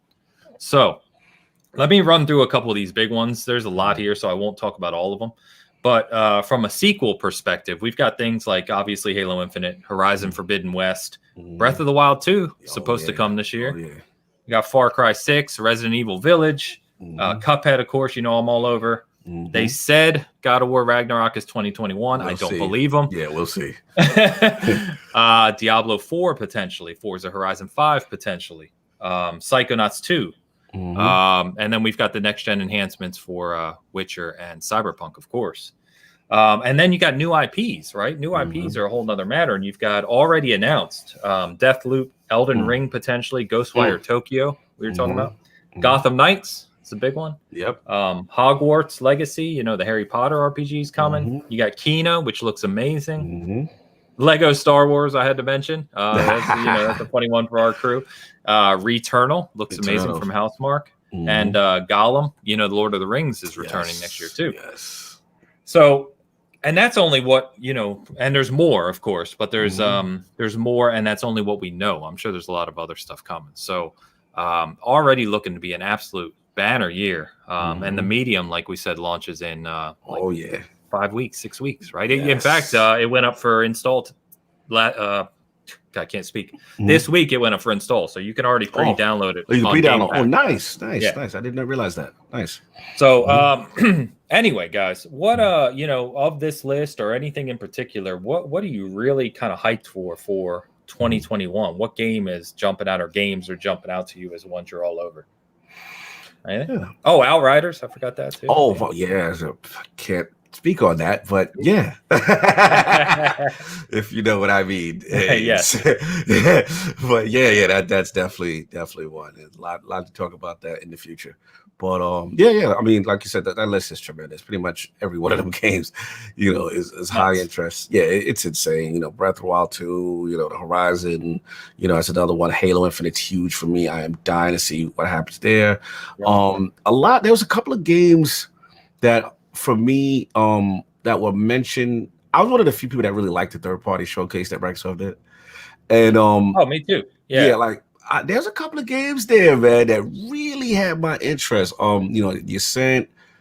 There was one, if you remember, it was in a preview show. They didn't even show it in the main showcase because there were so many games. And I'm not a battle royale guy like that, but it was a game called Exo Mecha or something. Oh yeah. And it looked phenomenal. I was like, "What is that?" I was like, it felt like, battle royale with the Dinobots or something. I didn't know what was going on, but they said it's a 4K 120 too. Yeah, I said, "What is that about?" I just need to know what's going on with that. Yeah. And I'm one of the few. I know it got the regular one that get too much love on Series X, but I'm one of the few, I'm pulling for Bright Memory Infinite, man. It's something about that game. I can't call it. It's just wild. It's wacky, but I see. Initially, it was one guy. But I think there could be some potential there, and I want to see, because it showed well at that third party showcase. Like for those guys to have that set off the showcase. Yeah, you know what I mean? So it had a lot of things for that. And then the last two was what was the name of it? I think it's called Chorus. It was like a ship game. Space sci-fi shooter. Yeah, I liked a lot of though. I want to see what's going on with and the last one, obviously the Medium, just the whole concept, the dual, reality, what's going on excites me. So yeah, a lot of those third-party showcase games, if they come out next year, I'm definitely keeping my eye and my tabs on those joints over there. Mm-hmm. Crossfire X, HR Bomber. Yeah, that's another one. The third party campaign. That's a Remedy campaign. That's a Remedy campaign. Yeah, there's a lot of bangers, a lot of sleepers in there, man. I really do. Sorry, I was trying to look something up while you were talking. That's why I'm kind of over here. So, like Tunic, I'm ready for that. Whenever, there's Biomutant that we haven't seen anything about. We get like a little bit of a showcase. There's so many of those games at 12 hours. Whenever that comes out, it looks super cool. 12 minutes. 12 minutes. It's 12 hours, same thing. And there's Dinosaur High. I'm sure everybody's super pumped for that one. No. What about the Monkey Wukong game, man? Oh, yeah, yes. What? Yes. Yeah, I wonder when that's going to come out. I don't know if that's 2021, but that game kind of took everyone aback. Oh my god. How can I forget about that? Yeah. I mean, hopefully. Yeah. Yeah, no, I was just gonna say I love when everyone was like, "Oh, that's not playable. That's a demo," and then the creator of it was sitting in his house with an Xbox controller, playing through it, and I was like, "Yeah, it looks good." Exactly. Ratchet and Clank, the bomber said in the chat. Ratchet and Clank. Yeah, I forgot to put that on the list too. Yeah, I thought this year was amazing, and it was incredible. Now, going into next year, it's not going to slow down. They're early on. We've got Hitman 3, Far Cry 6, all these games. These third-party games coming out. I'm hoping by the end of the year we start seeing some of those Xbox studios, their games start kind of just pushing and come out. I really want to see Hellblade 2. And I don't know. Man, I can't wait. Man, that game is on the top of my list. So it's Ooh, I mean, there's so much, you know. So it's not like we're gonna really slow down a whole lot. Nah, it's year round nowadays. Right, and even, like I said before, given the delays due to COVID, it's still, you know, eventually it's all going to catch up. You know, where this might get delayed, but then this one won't, and then you know, it's going to just keep coming month after month after month. There's another game that looks, I can't remember what they showed it at the Xbox showcase. It looked like it looked like Astral Chain. I can't remember what it was. You know what? You talking about the Namco one? I know what you mean. You know what I'm talking about? God dang it. Looked amazing. The Bandai Namco game. The Bandai Namco one, right? Yeah. They sell the Microsoft. Yeah, I know what you're talking about. Ooh, that one was amazing too. There was a new trailer for it, not like last week. Yeah. Yeah, I mean that's high up on my list. I know people like this, but Elu, shout out to Elu. Monster Hunter Rise is probably a top Scarlet Nexus. Scarlet Nexus, that's it. Thank you, Hassan. Monster Hunter Rise will be there. Stop it. Day one on Switch. So I can pick up Among Us for the kids, you know, on the Switch. So yeah, it just came out this week. That's excited about the functionality. You excited about the voice chat? No, well, I was gonna say Among Us is coming to Game Pass. Like they announced to console Game Pass in like first $5. PC Game Pass, I heard. No, but yeah, it's in PC Game Pass, but it's coming to console Game Pass in the first quarter. Yeah, nice. Let's go. Yeah, I mean, there's so much coming. I mean, like you said, Kyle, we're spoiled, man. You know, we're games. We got so much. You know, but people are, you know, I'm sure we'll still be upset with something, but I don't even know have time to be upset. Because I'm playing. There's so much going on. You know, I literally just started my second Cyberpunk playthrough, so I'm gonna weave that in there with like Phoenix, Immortals, Rise of the Assault, and because I've been playing that too. I played that before Cyberpunk. And I've got that still going. That game looks amazing. It does. It looks looks amazing. I mean, it's a super fun game. We've got plenty, you know. And if God of War drops or Horizon, which I question both of those, you know, I just don't. Maybe they do it. Yeah, you know, it'd be awesome. But there's another few of them. You know, that Hogwarts Legacy. I mean, I'm a huge Harry Potter nerd, so I'm down for that too. Let's go. You know, it's there's so much. Yeah, it's unbelievable, really. I think you said it, Dan. It's not going to slow down. Like we keep saying, the industry just keeps growing, and we're not even to the point yet. Not going too deep into it. We're really kind of that Chinese development that's really exploding. That's not even reaching outside of China right now. Right, once we get to the point where it's truly a global development society. I mean, there will be a period here in the next, I would say 5 years, where you're going to have like a major game release like every week. Yeah. It's going to happen. That's where we're going. Yeah. Yeah. And it's just, it's unbelievable. But there's other concerns with that because then the other titles get lost. Right? Lost. Yeah. Facts. And that's where Game Pass comes in. That's a whole different conversation. I got like 4 games because of Game Pass right now that has stymied my progress on like Cyberpunk, Destiny, and other little things too. Because you know, shout out to we had the devs on the show. Unto the End. Man. I knew you were gonna say it. It looks awesome, man. Bro, I've been pulling for those guys because I came across that game. I'm so proud of that team because you know that was a game that I followed maybe in 2017, and I thought it was a very unique concept, and then it disappeared.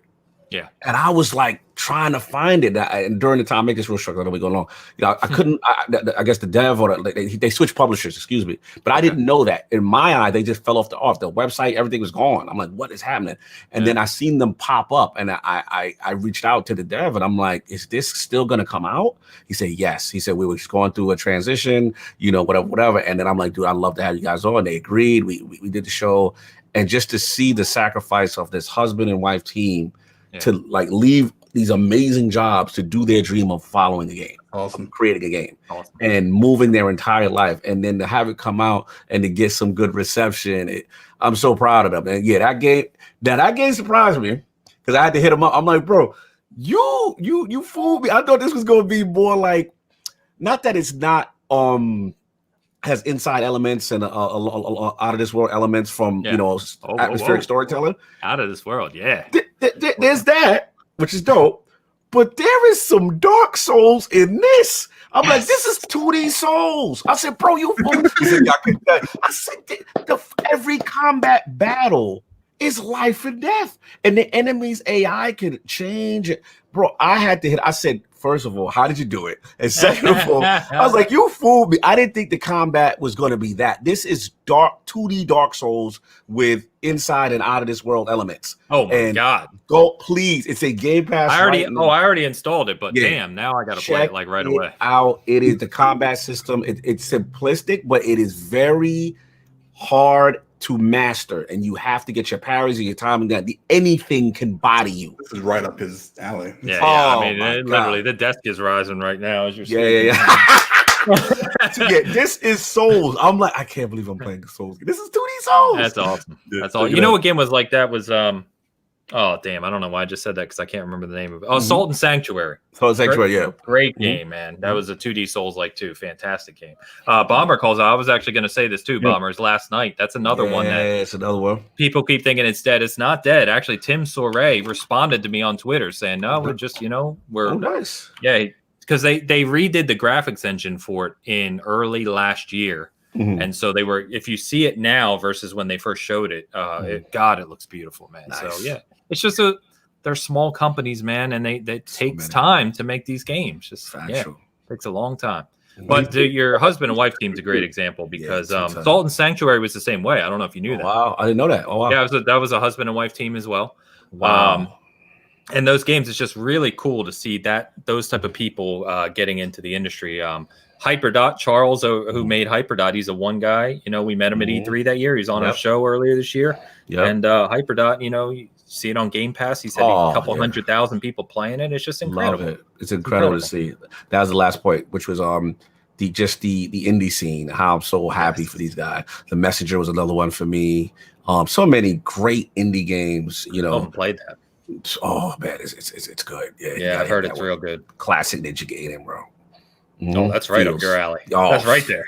You know it. I came from that. It's classic NES Ninja Gaiden feels. Yes, classic. And what I think Cloud reviewed that for us. And I think what he said, if I remember him correctly, it starts like 8-bit and goes to like 16-bit. Like it gets. Yeah. Okay. It's one of the coolest things I've ever seen. And you go back in time with the character, and it literally goes from 8-bit to 16-bit. It's fire. Amazing. Like, shout out to those guys. Sabotage Studios. Yeah.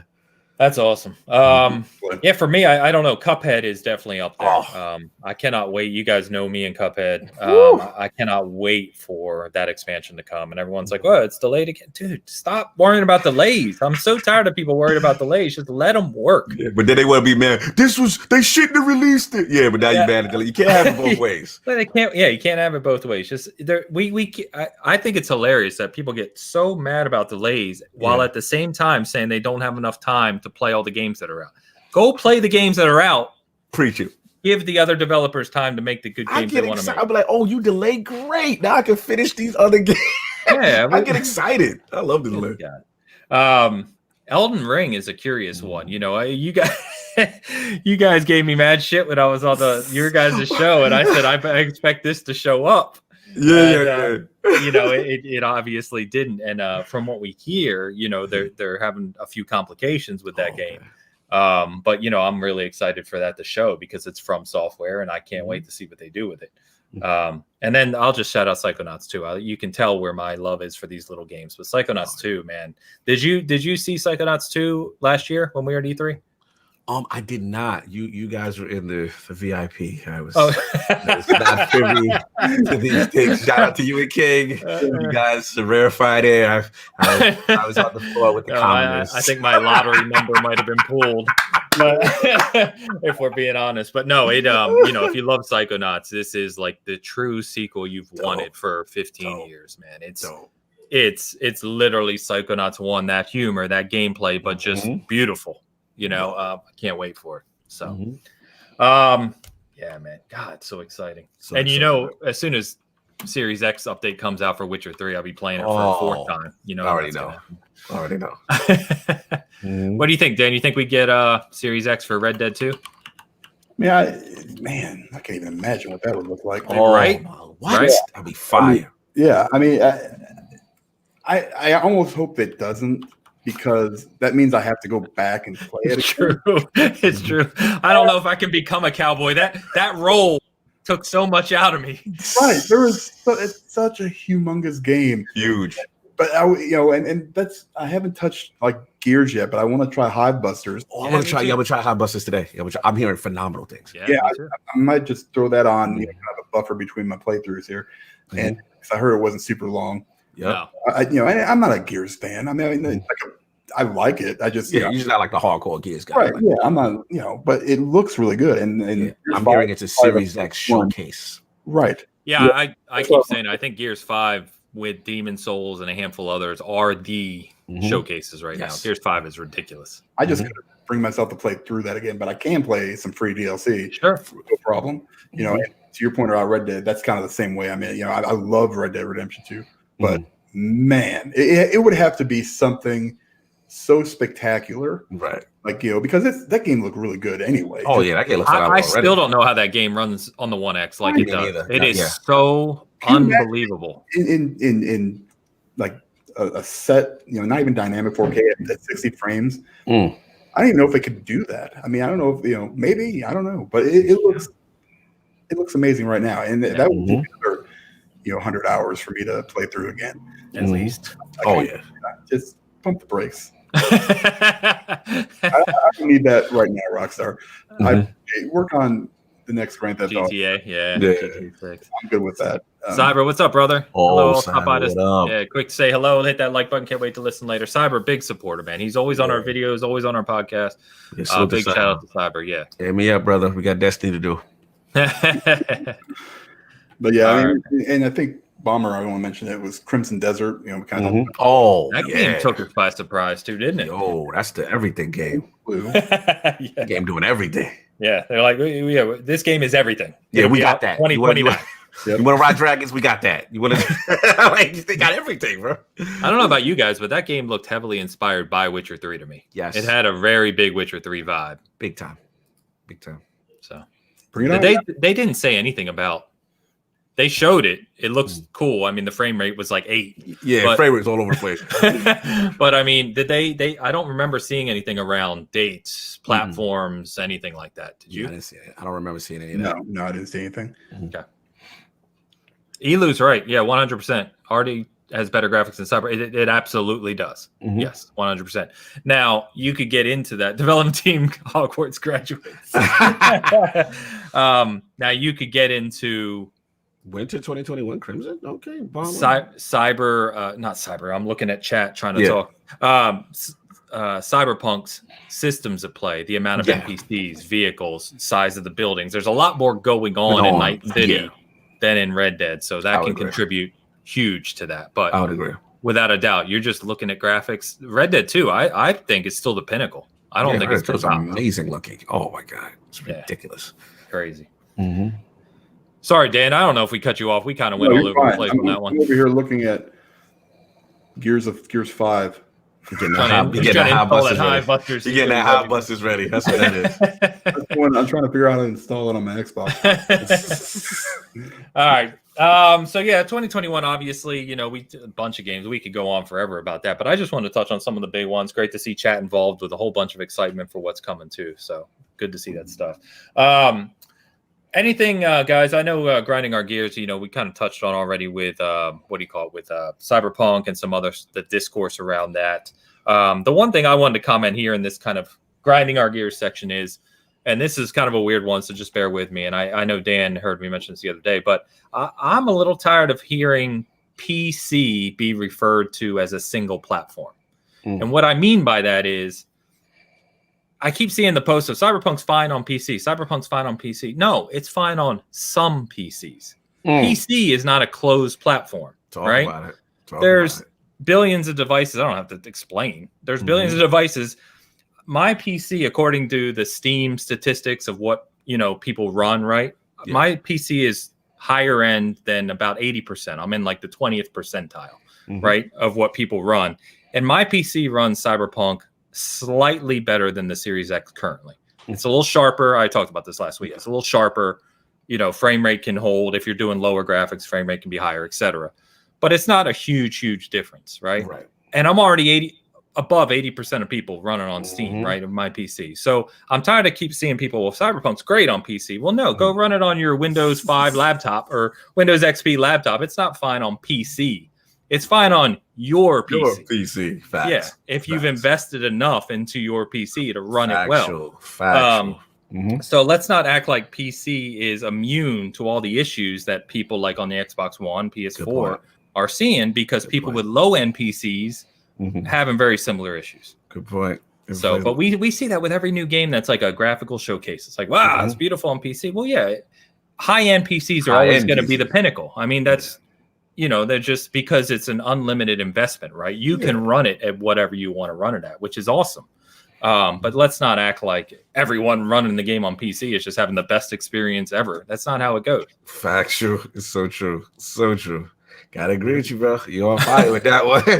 Some people acting like everybody got that PC. Why are you on console? Play it on PC. Well, okay. I got a Windows 7 laptop. I guarantee it's not going to run too well.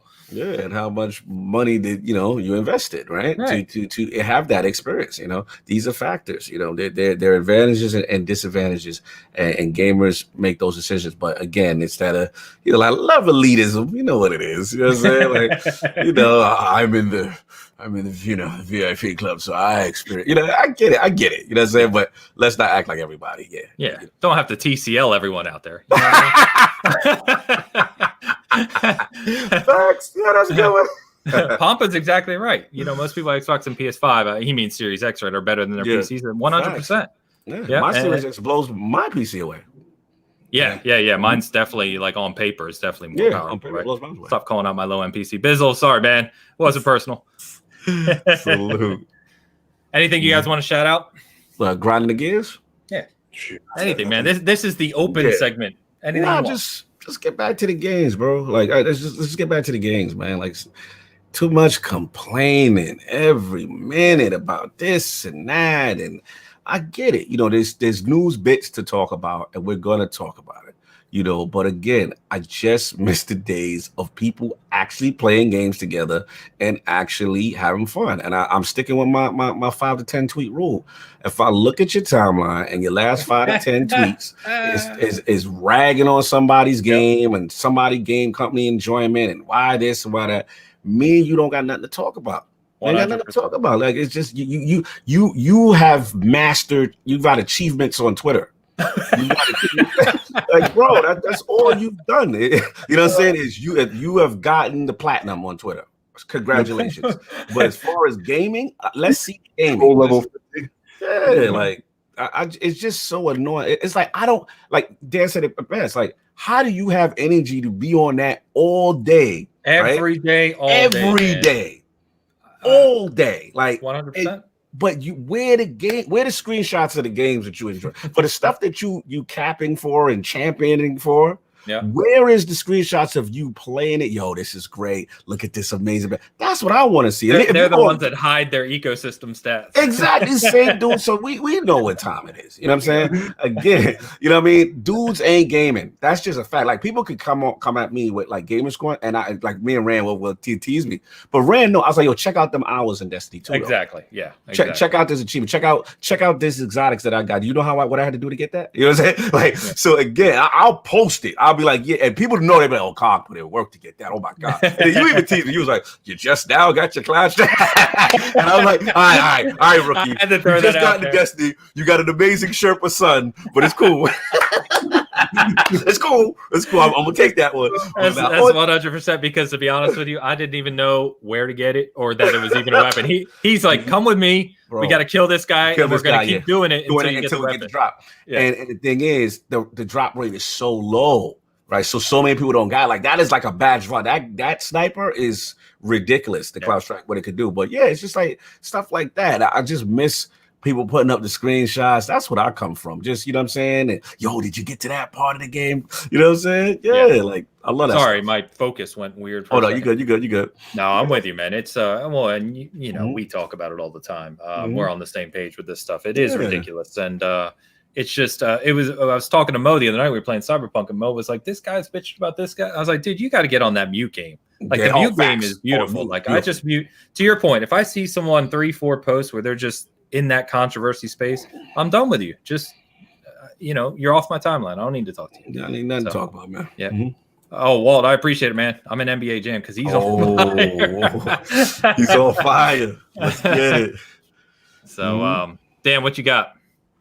Anything? I'm good, man. Just watch out, Yellow Chair Mafia. I'm coming. I'm about to Elliot Ness this bitch up. I'm gonna be coming for you. The wooden chair mafia don't fuck around. Wooden chair mafia. That man said the wooden chair mafia. I'm dead. This chair right here is like a $200 chair. It's the most uncomfortable thing I've ever seen in my life. Terrible. Dan is the beacon of truth. There's no inner monologue with him, and that's so refreshing. There you go. Yeah, I got nothing to hide. Literally everything. That's Uh-oh. You getting armor shamed, Cog. Oh man, they not feeling my fashion look this year. He put it too much. Yeah. I'm very meticulous. Like every subclass has a specific armor set, shader, everything. Like I'm ridiculous. I appreciate it. I put it in time. Yeah, that's your character. Mm-hmm. You're invested. It should be how you want it. Facts. So get it. So.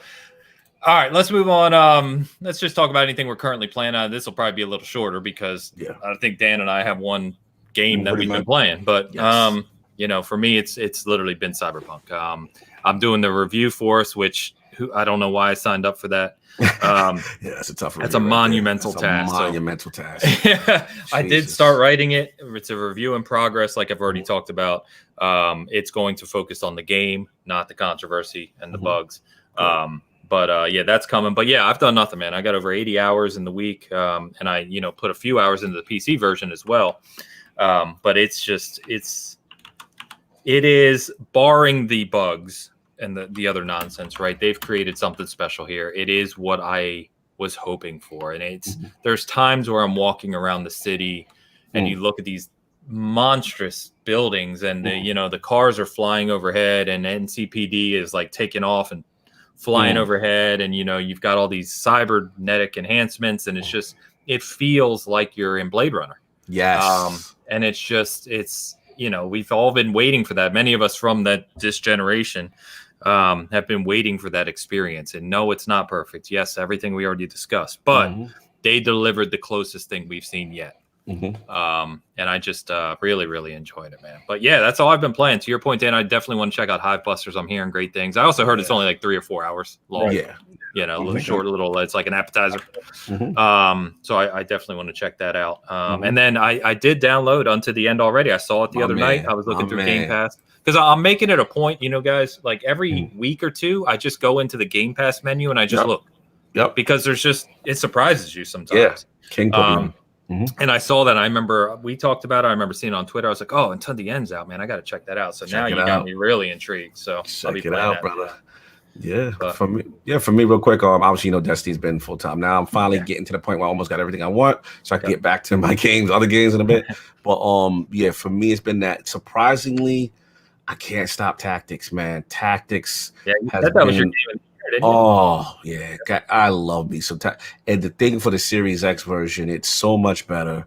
And they've added. People don't realize they've added the Jack character. Oh yeah, he's awesome. Transforms the game because the game definitely is about odds.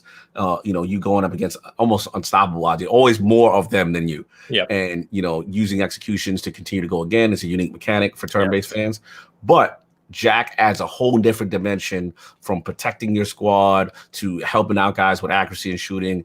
And they've added new enemy types as well to try to balance it. So it feels like a new game to me. And there's so much now going on. And graphically, I tell people all the time, it's Tactics models. Sorry, Gears 5. I know Gears 5, you're up there. But as far as Gear Tactics, as far as cinemas and what they're doing, I challenge people all the time, man. It is the most phenomenal looking thing on my screen. And they know it. Because as soon as you get to the title screen, they put those characters in your face. And it's just amazing models. Amazing. Oh, amazing. Shout out to my man, Gabe Diaz. That's I was going to say, Gabe's a great character, too. I think I pulled out, didn't I pull out the book for you? Yeah. Yep. Yeah. I swear, man, if you like Gabe as a character, check that book out. Check that book out. Yep. Yeah. So I've been doing that. Like you said about Game Pass, this stupid little game, I'm addicted to it. It's called Yes, Your Grace. No, I heard about it because the developer was talking about it on Twitter. Hilarious. That game is a kingdom management simulator, and you sit on a throne, and the subjects come up to you. Some are just straight deceptive and lying. And like, so basically you have like 4 resources you have to manage: gold, your finances, and then your food. And then there's, I believe there's like overall kingdom happiness. And then you even got your personal family. You got like your king with like 2 daughters and a wife. And there's so much going on. There's Game of Thrones moments. There's like, it's crazy. And then you got to get favor from other lords. So once I heard lords and kings, I'm like, oh, this is me. Like I buy that. I end up spending at least 15 to 16 hours thinking I was just going to play like a 1 hour playthrough. Yeah. And the game could divert. It has so many emergent choices. Like, it is super. Oh, Leonidas, your worst enemy in that game is your family is facts. Yes, Your Grace is one of my sleepers, man. So it's been that Unto the End, Destiny, and Gears Tactics. And shout out to what you call Quick Resume, brother. Yeah, man. Boom. Just go back and forth all the time. Anytime I get stuck here Unto the End, all right, cool. Let me go get Yes, Your Grace. I get stuck here, all right, back to Destiny. Let's go. Quick Resume is the feature I didn't realize I needed. Yeah, 100%. I love that. So like my Xbox sitting over there off, right? And it's on quick boot up, right? But I was telling people yesterday who don't have one, I was like, I'm not joking to you. I was like, from picking the controller up and holding the button down to turn it on, I can turn on my console and be back in Cyberpunk in less than 10 seconds. Oh, so cool. You can time it. It's amazing. Oh, yeah. To have Cyberpunk and Valhalla both in it, Quick Resume, it's beautiful. Yeah, it's crazy. And I'm in because when you get the Series X, you have to re-sign up for like the preview program. Yes, I've been that too. So I did that the other day. I had Cyberpunk running, right? And excuse me, had to do a full reboot, downloaded the update to the console, full reboot, got back up. It's still quick resume right back. I was like, even after an update to the console, yes. It's still amazing. Yeah. So that's awesome, man. I heard about Yes, Your Grace. I haven't tried it, but I heard it's hilarious. That's good. Hilarious. Pampa, grind my gears. How can we get Cog to cuss? It has happened. and look. Walt followed up. Tell him Anthem's better than Destiny. Oh yeah, you give me the cuss. I'm give me the cuss with that nonsense. But I'm pulling for Anthem though. I'm low key at Anthem trying to. I always like the idea, the concept of Anthem. Yeah, you know what I'm saying. But so I'm pulling for them. I want them to turn it around. Anthem is the definition, the textbook definition of execution is the most important part of an idea. Facts, factual. Look at that. He's like, what? Why? What's the confused look for? I don't know why we got to talk bad. He's like, you got to talk bad.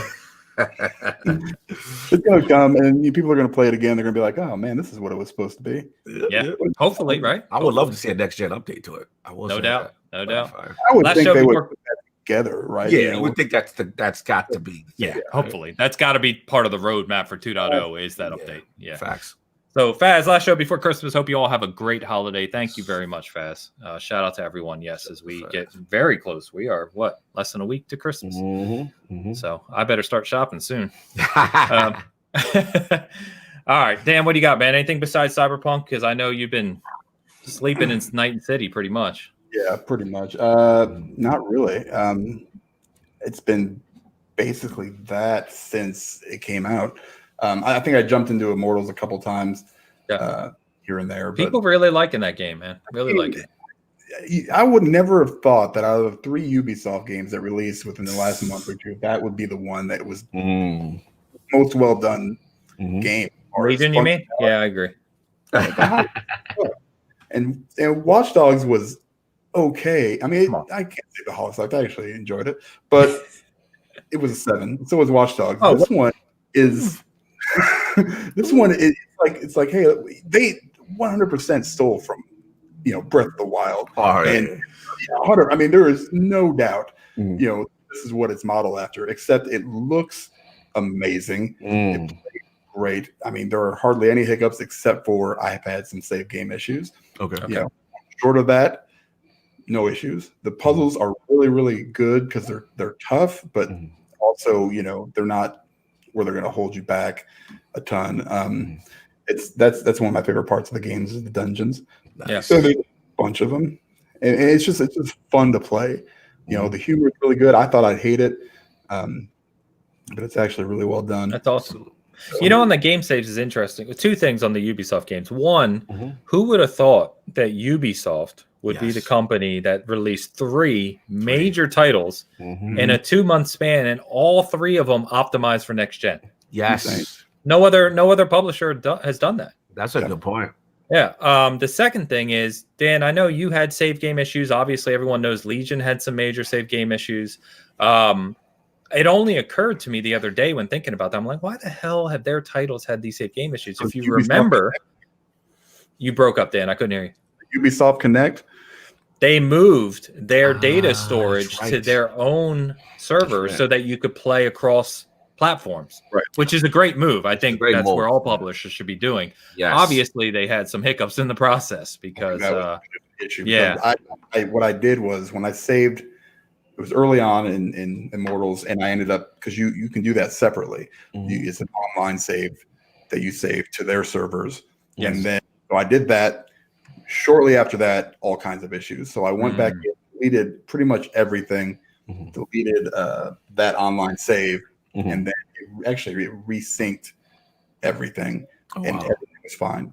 It's super weird, but I actually left the online save just not there. I'm not going to mess with it until they get it figured out.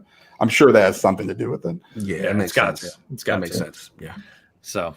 Well, cool, man. So I think I got a few things to talk about here. So just to be aware of with Season Gaming. So there'll be no show next week. Obviously, next Saturday is the day after Christmas. We're taking off.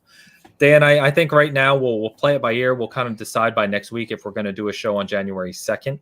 It's fun. Don't really know if we're going to do that yet, guys. But next week we'll be off. If you haven't checked out the site, Call of the Sea is a small puzzle game that released on Xbox Game Pass. Supposed to be beautiful, and Elliot from our Australian partner reviewed that for us this week. Really, really liked it, and I'm hearing great things about that game. So I know it kind of went by the wayside with Cyberpunk and the other big things happening, but be sure to check that out. And Dan did cave, bought Yakuza, as we knew he would, like a jacket, and not only loved it to death and says it's one of his favorite in the series, but reviewed it and gave it a 9. Listen, shout out to Nick. Yep.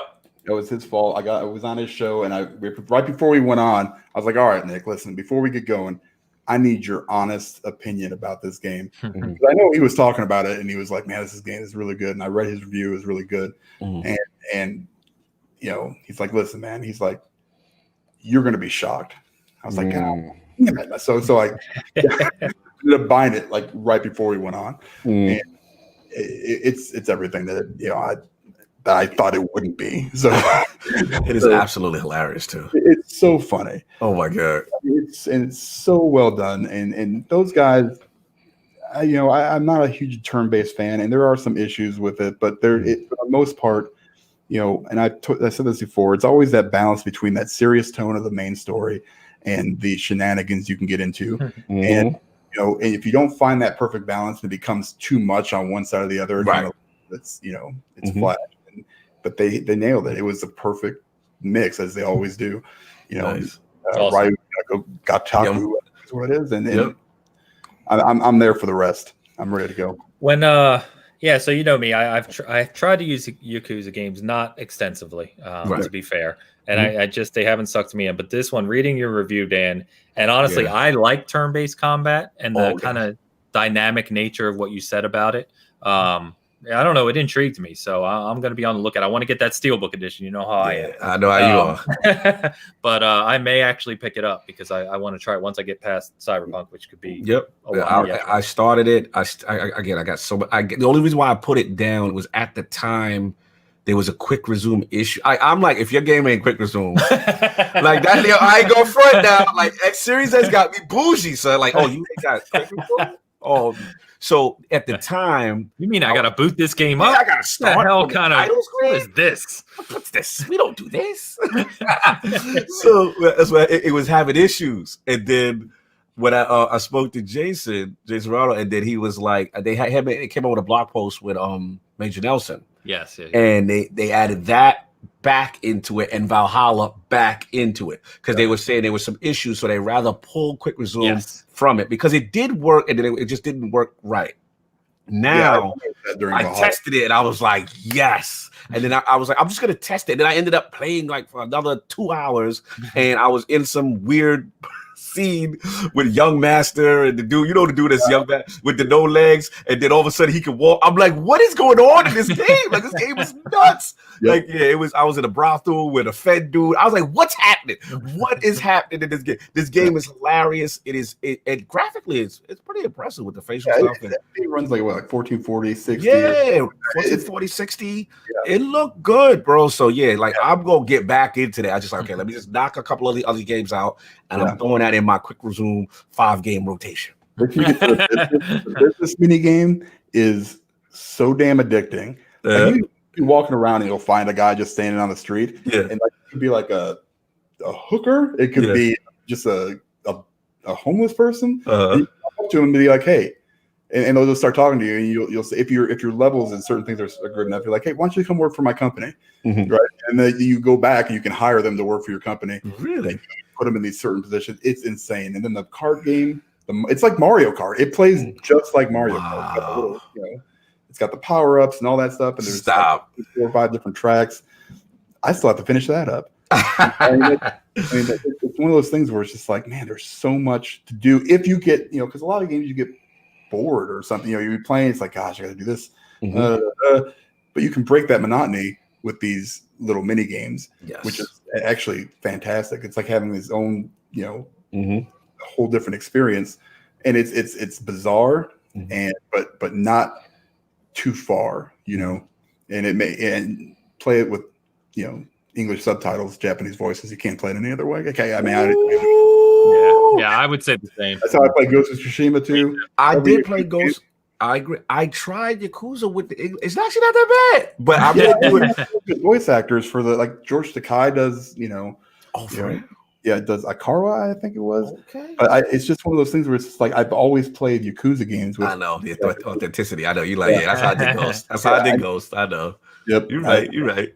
Yep, it's so good, so good. Elu says he's going to pick up Yakuza and Sackboy for Christmas. There you go. There you go. We've done our job, Dan. We did it. Yes. The Lord. Sackboy, man. Maybe that's the next thing I'll play. I'm telling you, man. It feels like a normal platformer for the first several levels, maybe that first world. But once you get more and more into it, those levels get crazy, and you get into the music ones. Oh my God, it's incredible. Nice. So back on calling stuff out, Siri behind me, statue video is up. That went up yesterday after a 3-hour support chat with Adobe because Premiere was acting up. Oh, damn. That was a mess, but we finally got it worked out. That's a fun video. I just had fun with it. And then, so Season Gaming Awards. First year, we're going to do an awards show, if you will. Nice. We've got some things in the works, and we'll probably come back together. I know I keep mentioning this, but we'll have a preview of what that award's going to look like this week. And then we're going to schedule the actual show with a bunch of the SG contributors. Probably, I would say maybe the second week in January. So just stay tuned for that. So that'll be a lot of fun too. So, all right, man. So, it's been always, man, Cog. I know I tell you so often, but it's always a pleasure chatting games with you, man. I could do it all day long. Do it for hours, bro. You know how we get. Yeah. And so thanks for coming on. Shame we couldn't get Solve here because you notice I didn't bring up Mass Effect because I didn't have that. I was like, yes, I was waiting for it. God. Yes. Yeah. So we left that off the notes this week, but we'll get there eventually when I've got backup in hand. But Cog, I know we talked about Lords, obviously. Just shout out where we can find you, man, what you guys are up to, and anything else you'd like to at the moment. Salute, man. Yeah, man. Lord Cognito on Twitter. You already know. Iron Lord Podcast on YouTube. Every Sunday's the Lord Day. Same thing, man. Last IOP for 2020 for us, tomorrow. So check us out, 11 a.m. Eastern. Yeah, man, we just got, like I said, kind of similar thing, kind of vibes, just reflective vibes, fun vibes, just have some fun. And yeah, man, so you got that. Obviously, lordsofgaming.net. A lot of, like I said, we got our Golden Lance Awards. Check those out, man. It's been really cool just celebrating the industry, all the technical achievements and games we want to celebrate for different reasons. So that's up out there. And yeah, man, the last word's still going strong. We just did our last episode yesterday, meaning awesome. 4-hour episode, but but it was good. It was good. We had OB Katie Cat. She's huge in the community. She does so much for suicide awareness and a lot of gamers. She's actually saved. She's literally saved lives of gamers. Awesome. So check her out. Amazing content creator. And again, shout out to everybody who's been reaching out to me now that they see me Xbox full time. Because they're like, yo, Chicago, help me out. I've been proud Destiny Sherpering. It's been fun. It's just been fun to be on console and the big boy chair, not the yellow chair that A's got, but the big boy recliner, living room. You know what I'm saying? I got the LG Rocket. I got the Dolby app. It feels so good to full-time console game again. Now that I got my NVMe, I got my 4K, I got my 60 frames. I'm in a good place, and it just feels good to be back in the console ecosystem once again. And I got so much PlayStation 5 stuff to cover as well. But salute to you guys, man. Congratulations on your success as well. Caesar's Gaming is moving out here, very reputable. You know what I'm saying? Salute. Yeah, man. And the chat, it's just cool. It's cool to see. So again, always a pleasure when we get together. Dan is hilarious. Gotta get salute to Dan too. You know what I'm saying? And we're gonna keep rocking, man. 2021, both of us should have cool stuff. Looking out. So we'll end with this comment then. Just to make sure. Just to make sure we cover all our bases here, Elu's right, of course. Anyway, guys, it's been a hell of a show. Been a lot of fun. Really, I'm happy that this show closed us out for 2020 because it was a fun one. And chat, you've been great as always. You guys, thank you so much for all the support this year. If you're one of our listeners, who tune in later, man, love you just as much. So really appreciate the support. And I don't really know what else to say other than thank you. So I think that's what we're going to do. So thank you again. Like I said, we'll talk to you in a couple weeks. And we've got already a lot planned. And next year, hopefully, cross our fingers. Yeah. Next year, we can do what we plan to do this year for E3 and PAX and some of the other things we had planned. And we'll get together. I'll introduce you to Yellow Chair Mafia. You're waiting at the damn airport. Here comes Mo and Ains just rolling in their chairs. No, so you mixed it up. It's a custom. I don't want to spoil anything, all right, but it's a custom SUV where every seat is one of these. Yep, that's what it is. That's how we do. That's how we do. So, all right, man. Thanks again. Thank you, everyone. Have a good rest of the weekend. Make sure you tune in to Iron Lords tomorrow. And Merry Christmas, Happy Holidays to all of you, and Happy New Year's if we don't talk to you. So until next time.